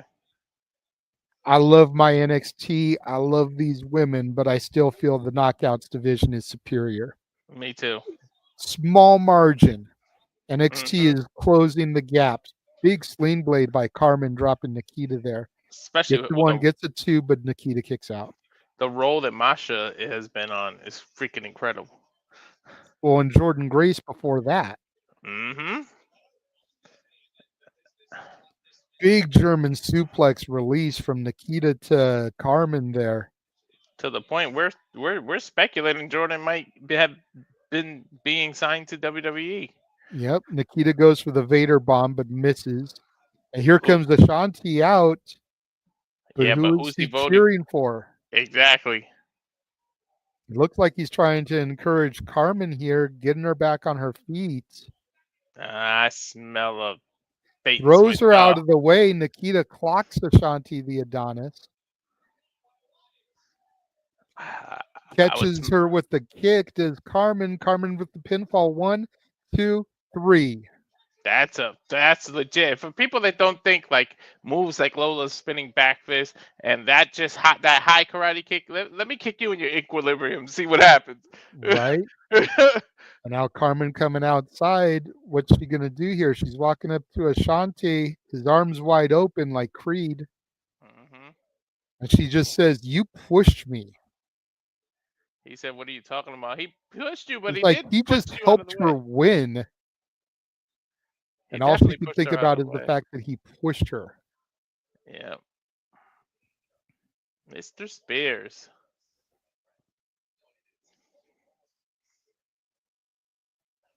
Sean Spears backstage with Nico Vance and then Brooks Jensen. I wonder what this is going to turn into. I think he's trying to create his own D'Angelo family type of unit. Yep. Spears is the Don. Mm-hmm. Jensen is Stax, and now this Nico dude being added, kind of like Luca Crusifino. Yeah, love his They tattoos. just need a Rizzo, and here comes Gigi and Tatum Paxley backstage. I know he won't try to create. Is he gonna try to recruit Gigi? She's a face, dude.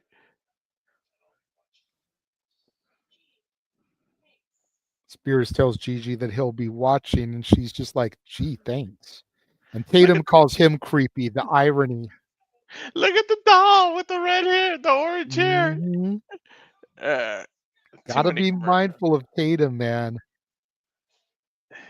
Too many commercials. We're gonna have to turn around and run our commercials again back to back. Cause Go for it. We'll be right back. Let's do it. And now for a taste of things to come.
And we are back. Are you stuck on a commercial that hasn't moved? No, my commercials are moving. I just got stuck for like 2, and now it's moving. That was weird.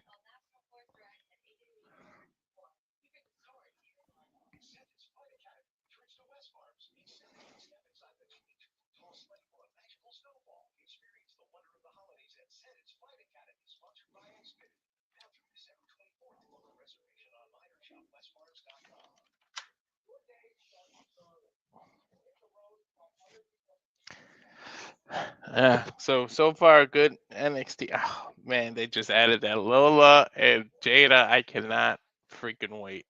I know, right? Underground match, no rules. Only win by a knockout. You want to talk about conflicted, man? Whew. See, what I'm wondering is, will they do the tag titles before Iron Survivor or after the men's Iron Survivor? I know, right? It's gonna be interesting how they do that. Backstage now with North Quarter Catch crew who are completely hype about tonight. Again, Wren Sinclair qualified for the last chance to be added to Iron Survivor. Tayvion Heights, Myles Borne going to be taking the opportunity to fight Fraxiom for the tag titles at Deadline. You got to tune in to see how we predict that. I'm still debating, so.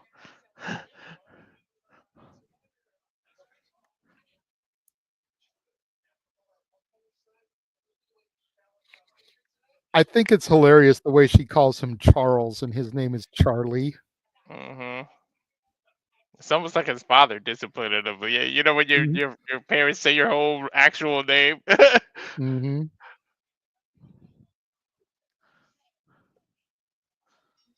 Coming back, and we've got Izzy Dame already in the ring. I'm going to assume that's who Gigi's going to fight.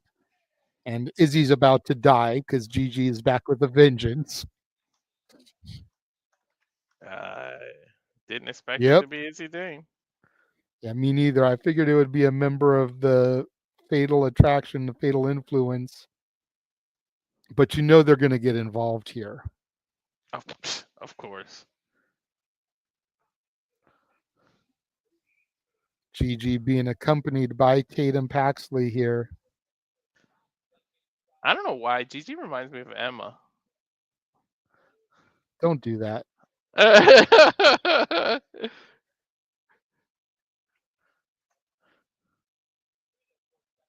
Damn, Emma. It's here in Connecticut where she got in trouble for, I don't know if it was really accidental, but stealing a freaking iPod or some crazy shit.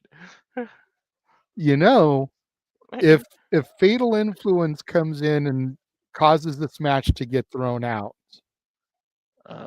Izzy could end up turning babyface and be the third here with Gigi and Tatum. Hey, she fits the mold. She does. That's what's making me think it. Mm-hmm. Izzy charges in. Gigi able to sidestep, has arm control now. And like spins we her said, around, snap near takedown. Forgive us on the graphic. We didn't know who she was facing, so. Go backstage. There's the Fatal Influence watching Gigi in action. Probably discussing whether or not to come out. Izzy Dame has control momentarily. Gigi able to get out of it. Side headlock by Izzy Dame onto Gigi. Gigi counters. Arm wringer takes Izzy Dame up and over. I didn't realize how tall Izzy was till just now. Drop down. Sidesteps Izzy up and over. Head scissor takedown from Gigi to Izzy. Izzy rolls to the ring ropes there. Shotgun drop kick right into the face of Izzy Dame. Goes for the pinfall, hooks the far leg, 2 count only.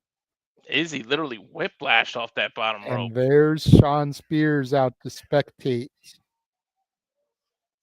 Dude, I love how intertwined everything is. Mm-hmm. Irish whip reversal. Izzy Dame sends Gigi into the turnbuckle. Gigi slides through the ropes, kicks Izzy Dame. Gigi climbing up to the top turnbuckle here. Huge cross body press. Gets the pinfall, 1 count only. Izzy with the knee to the midsection of Gigi. Irish whip follows in with another knee, turning Gigi inside out there. Gigi trying to get some distance, and Izzy Dame just stomping the boots to the midsection of Gigi Dolan. Stopping a mohole. All she needs to do is walk it dry. Referee backs Izzy up. Izzy has Gigi on her shoulders. Not quite sure what she calls that. Almost like a TKO-esque maneuver. Short stomp to the midsection of Gigi. Gigi rolls to the outside, trying to get some distance. Izzy can't win the match with her on the outside. I know Big what we boot call to Tatum oof. Paxley, though, right in front of Sean Spears. So Now you much got to for the wonder if big- she's watching Gigi or Izzy. I If don't know. Izzy being the heel would fit with Spears better. He might be. Gets a near fall onto Gigi there. I think she's going for a single leg crab here. Yep. The Canadian maple leaf, as it were.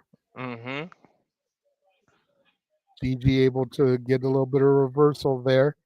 Rolls through, kicks Izzy a couple of times with her free leg.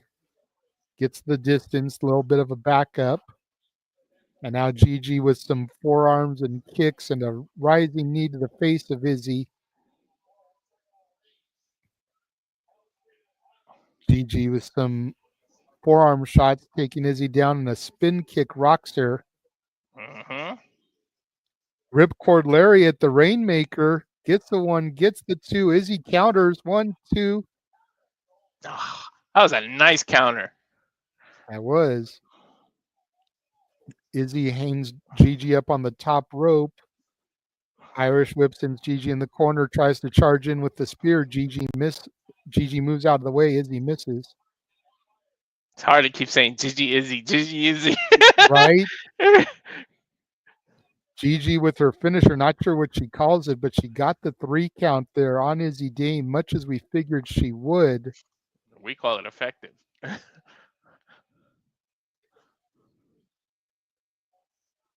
I don't know what the hell Sean Spears thinking though. And we go backstage. Javon Evans, the young OG. Mr. Bouncy. Is that a Dennis Rodman shirt he's wearing? Ah, and there's X-Pac.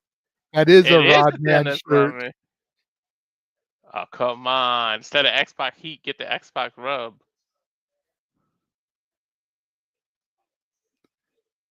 Javon's marking out because X-Pac said he's a fan of his.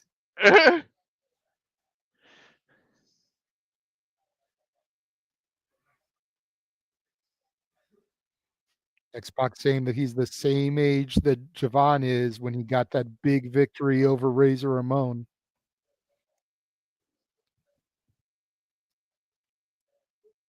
I didn't even think about those comparisons. X-Pac's got a point. He is pretty similar to X-Pac. X-Pac saying he believes in him. He's got a real shot at winning. Oh, throwing up the 2, sweet. Javon hits it. Dude, look at him, man. He is marking out so bad on camera. I would too, man. And now we're going to find out who joins the field here. Lexis Keene, the first one to come out to the ring.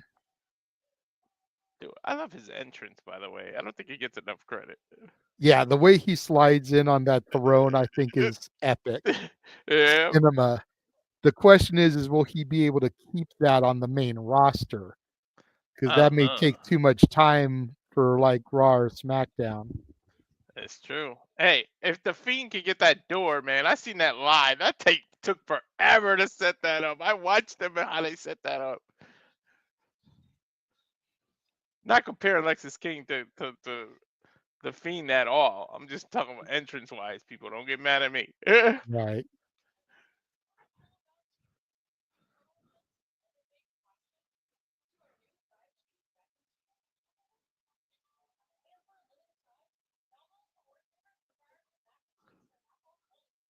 I think what time? Yep. Oh, the main event's getting some time. Well, you got to figure there's a couple commercial breaks in the middle of it. Oh, yeah, no doubt.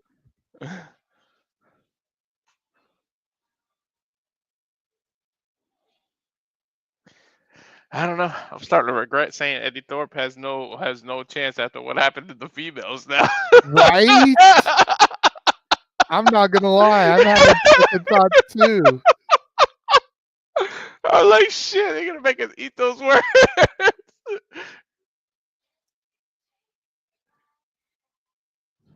They watch them. They're gonna mess around and have Cedric win, and we're both gonna be like, have egg on our face.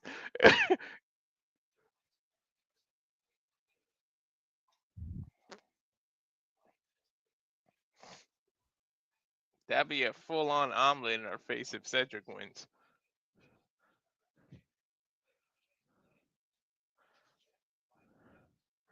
We'll see as soon as we probably got what 3 more commercials still. Sheesh. Breaks, I mean.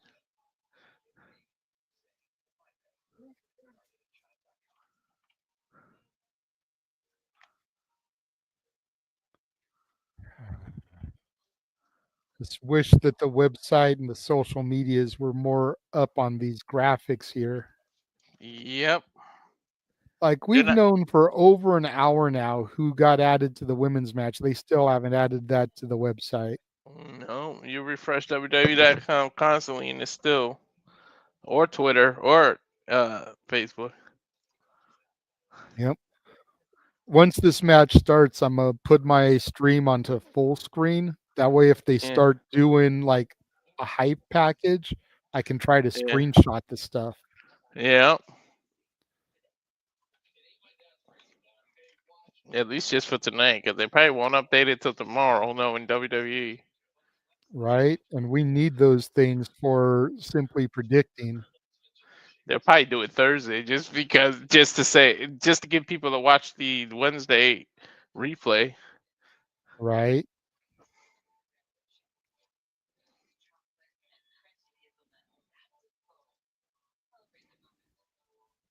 When is it that they do NXT Level Up?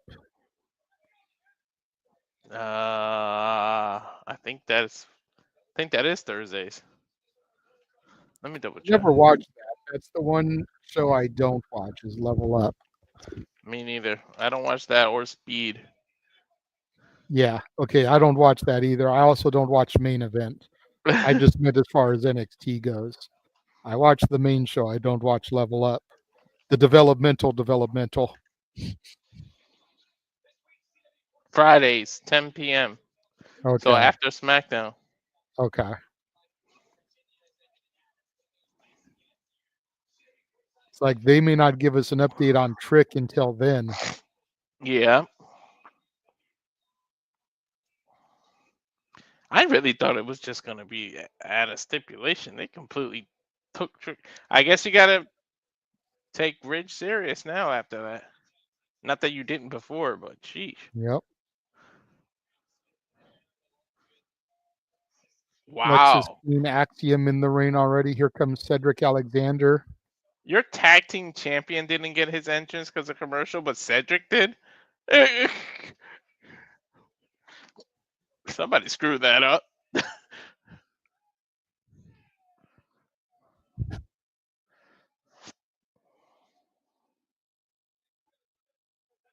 The short, younger Booker T here.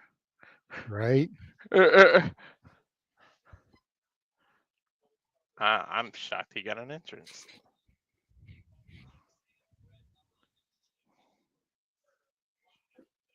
That's a cool here entrance. Comes too. Eddy Thorpe. DJ Thorpe.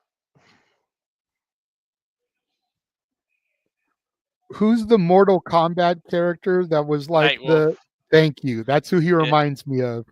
Yeah. I was going to say he's like this generation's Tatanka, I guess. But especially with the Titantron in the back and seeing the wolf, like he reminds me of the Mortal Kombat character. He definitely, that was Nightwolf's animality too. He turned right into that wolf. All legal here. Wesley watching from the rafters. Of course, he cut his locks.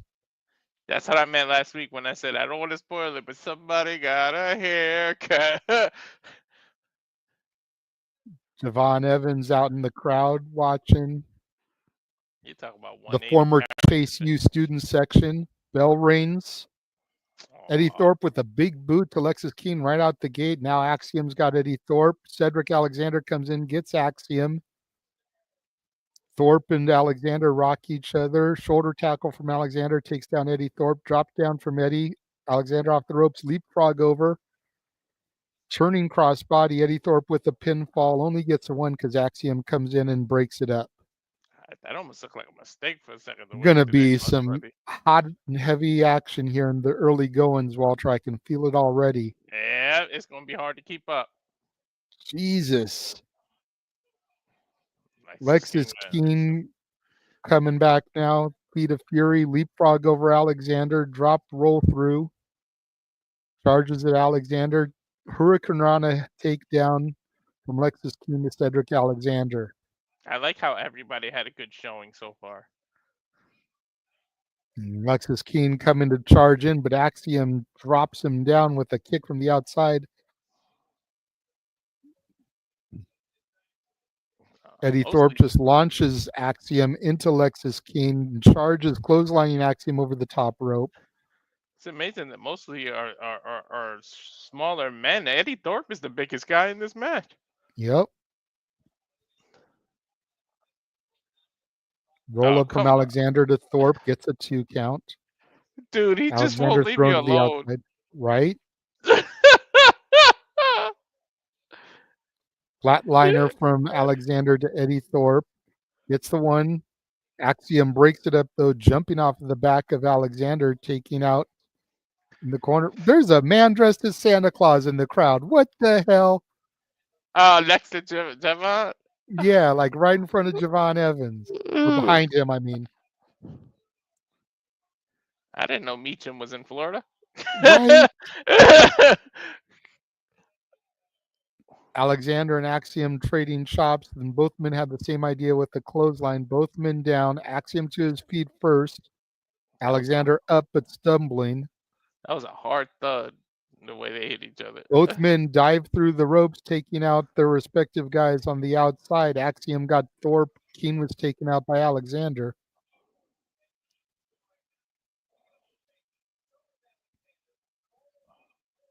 You see the kinesio tape on the shoulder of Cedric Alexander there, the right shoulder. Mm-hmm. Oh! Standing Spanish fly? Yep, and Axiom has some kinesio tape on his left shoulder. Yep, see, there's Santa Claus right behind Javon. And we go to commercial. Fuck television. You want to run our ads one more time back to back? Yeah, I was just going to do that. Let's do it the other way around.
For a taste of things to come.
All the wrestling, all the wrestling, all the wrestling, all the wrestling, all the professional wrestling. Damn it. Maybe this is why. Remember, I said Jada, like the whole thing went blank on my feed. Mhm. That might be why. Hey, that's true. She might be losing that match Saturday as punishment. Maybe. What does she think she is, Booker T? If you know, you know. These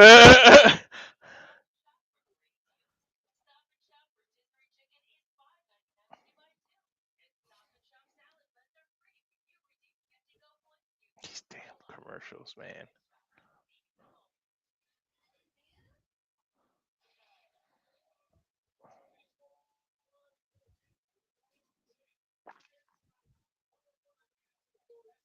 Here we are now. We're back, and we're Tower of Doom spot for the men. you know it. I don't know who got the worst of it. I guess Eddy Thorpe would.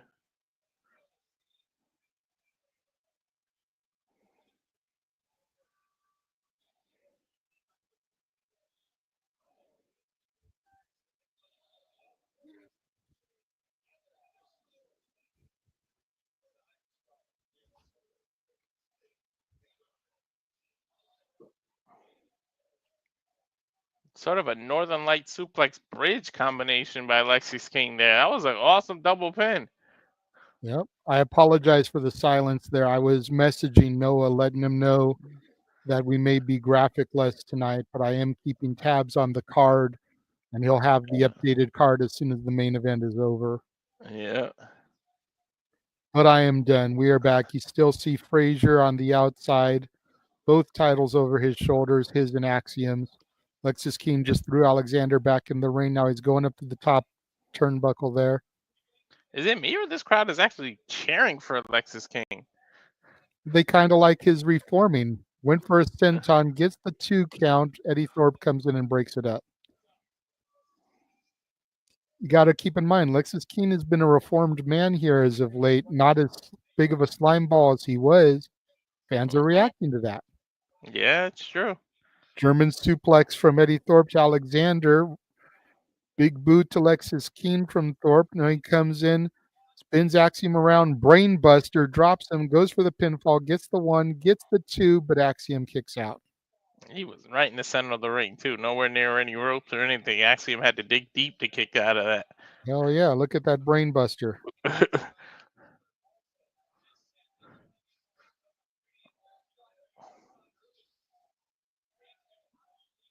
Cedric catch Axiom coming in, or sorry, Eddy Thorpe coming in.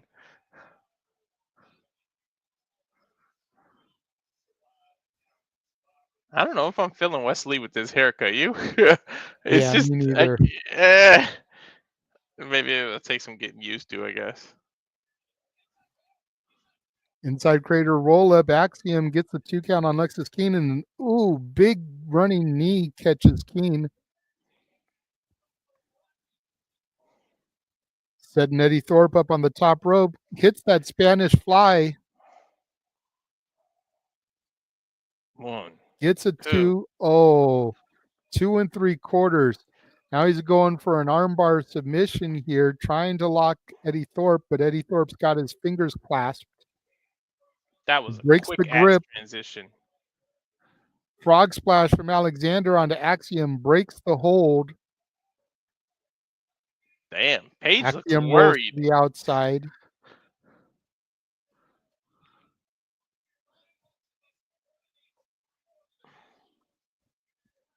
I'll tell you what, whoever wins this and gets added, damn sure deserve it. Most definitely. Boot from Alexander to King. Jumps in, but gets caught with an uppercut from Lexis King. Tilt whirl slam from Alexander to King. Hooks him for the pin, gets a 2 count. Eddy Thorpe breaks it up. If there's one man who has been the spoiler of this match, it's been Eddy Thorpe. Every time one of the other three's had a solid opportunity, he's always there to break it up. Yeah. Which, I mean, granted, that's what you want to do because you want to win, but like, I feel like he's done more pin breakups than anyone else. See, there he goes again, pulling Axiom off of Lexis King. Hooks Lexis King for the leg, gets a 2, gets the 3. Eddy Thorpe steals it. We fucked up again, Walter. I told you. I'm second guessing it. And he pins Lexis King, who reminds me of Chris Jericho when he was young with the weird beards and hairstyles. Ah, man.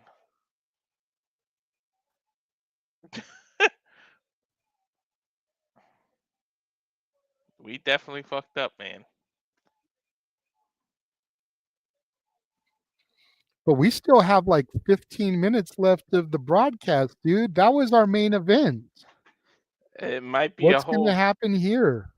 probably a brawl between all the people involved. Not for 10 minutes. That's true. Eddy Thorpe pointing up to Wesley. Now he's pointing at All Ego Ethan Page. Looking to find Javon Evans in the crowd there in front of Santa Claus. Throwing up the two tweet and told him to suck it. Yep, now he's pointing at Frazier. But again, Frazier's got to pull double duty, and now here comes behind them Tayvion Heights and Myles Borne. Tayvion Heights pointing at his wrist like Tiffy time, saying your time is up. Here we go, backstage. Yep, Ava checking in on Stevie Turner and Robert Stone via FaceTime.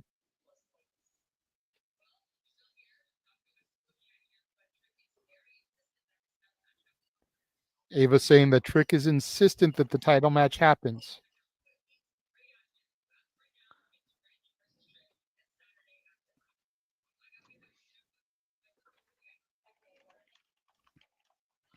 So far, it's still on. Yep.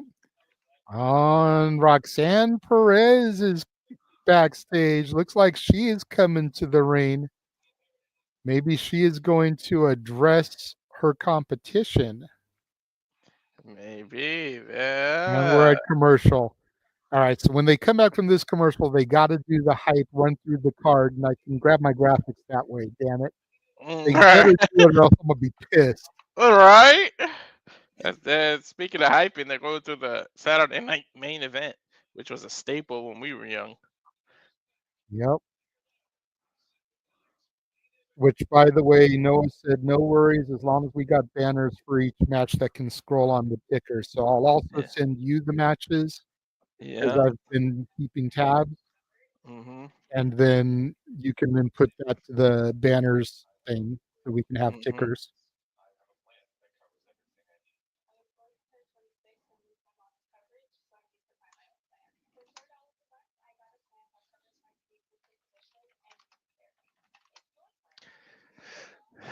Matter of fact, I'll add tickers. Well, I'll wait.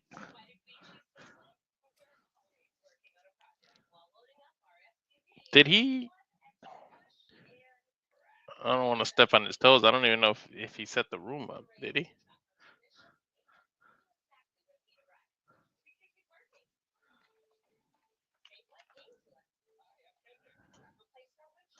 Safe light repair, safe light replace. They've shown so many commercials. It's to the point I'm humming them commercials now. Mm-hmm.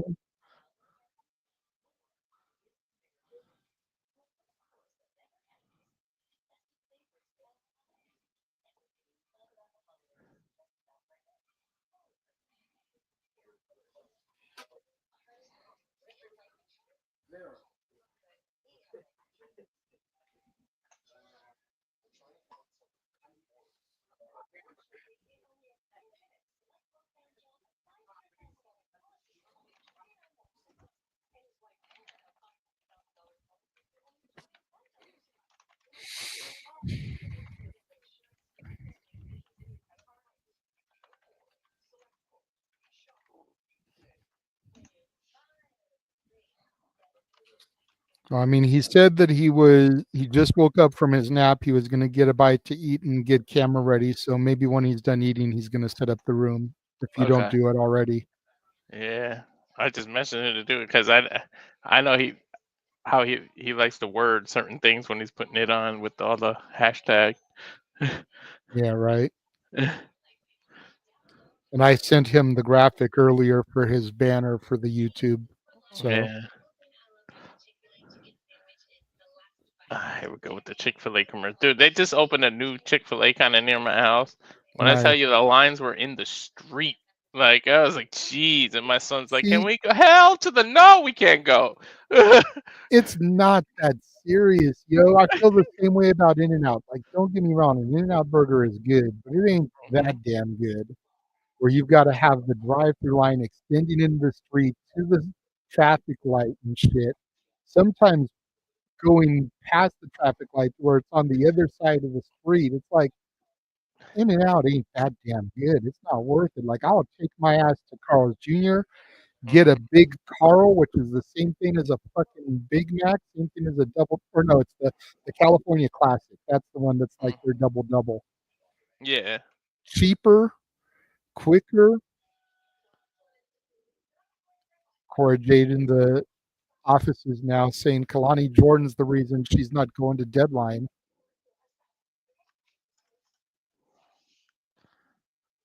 Here's Eddy Thorpe now.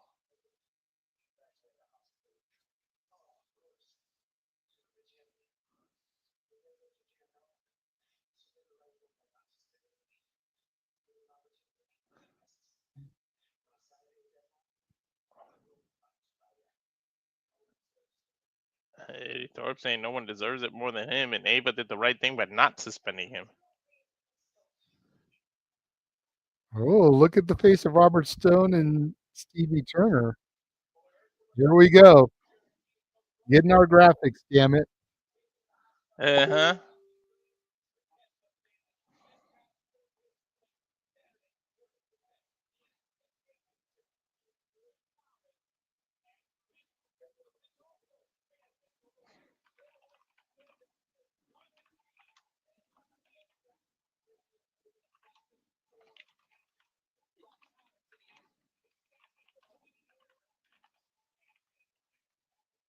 There we go. Here's the graphics.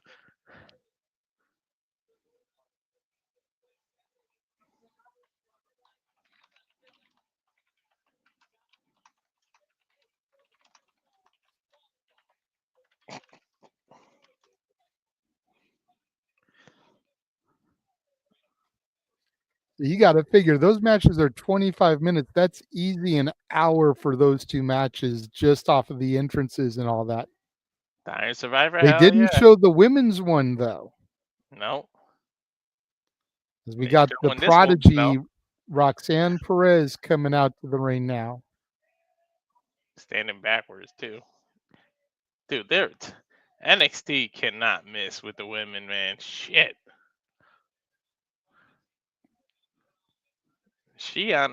I'm one of those people that believe Roxanne should have been in the main roster like yesterday, but I'm almost afraid that they won't treat her right. Well, we've said it before, Walter. Roxanne, 99.9% positive. Roxanne would be on the main roster if Cora Jade hadn't gotten injured, because Cora Jade would be doing the Roxanne gimmick right now. Mm-hmm. But when she went down with that injury, they had to turn Roxy heel and keep her a little bit longer because of Cora's absence. Mm-hmm.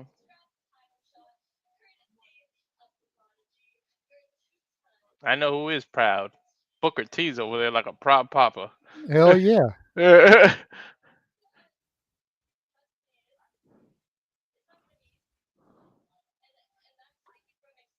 That's weird, Roxanne admitting that they ain't gonna be easy. Well, she won the first Iron Survivor match for the women, so she knows. Mm-hmm.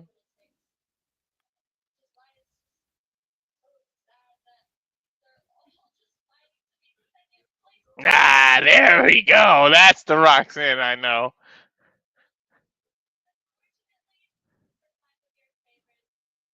You almost got to wonder if this is going to set up a title match. That's true, right? Why not? Figure Have a Trick title is defending his title. Roxy isn't defending hers. Hey, somebody was just backstage and shocked the hell out of the. Mm-hmm. That could be a female.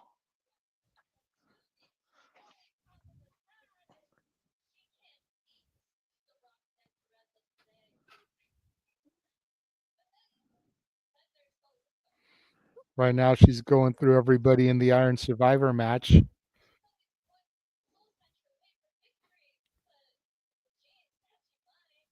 He ain't snatching my soul.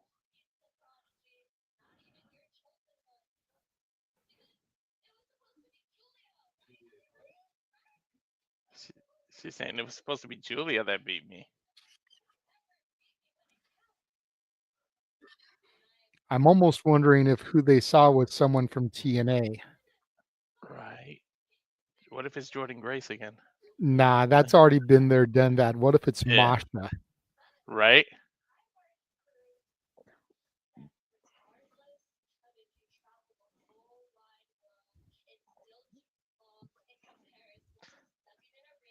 The whole world is too small compared to stepping in the ring with me. Mm-hmm. Here comes Sol Ruka. No knee brace.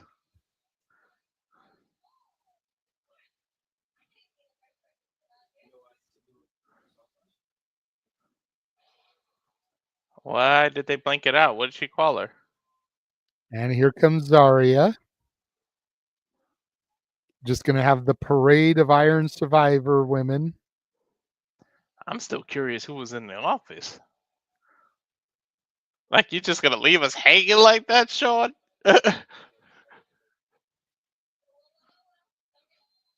Here comes Stephanie Vaquer. The other What we'll do is Mamacita. we'll probably get all these people out here, and then we'll get the big reveal of who it was. Mm-hmm. This is Mamacita number 2. Careful. Your woman can hear you. I know. She said, don't let her hear you talking about Mamacita. Hearing Mamacita number 2 could trigger her. Right? Here comes Julia now. The beautiful madness. What's the word for Mamacita in Italian or Japanese? What would be the equivalent of that?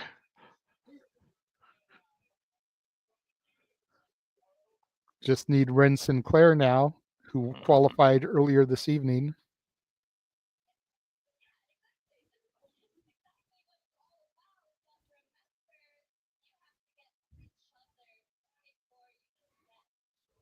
You have to go through each other before you can get to me. Look at Roxanne. And here we go. She stirred up this pot. Where is Wren? There we go. There she is.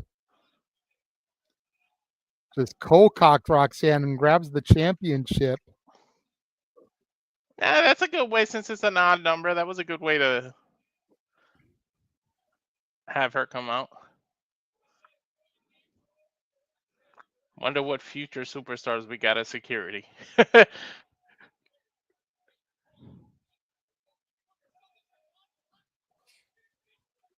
They're saying Something's something's going on in the the locker room, and we go to commercial. Is that how we're going to end this show?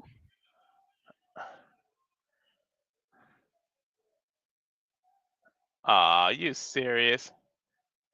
Eddy Thorpe was the. You know that was Lexis King, dude.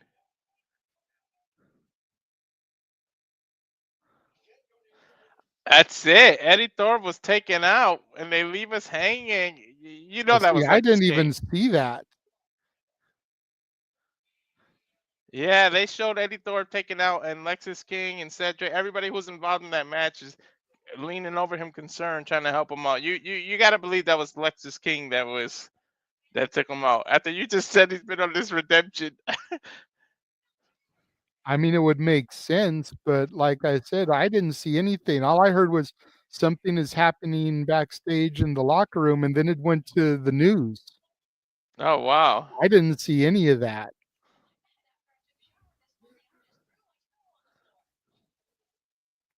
And now it's on Friends. Ugh. Well, that is going to wrap up our coverage here for our watch along.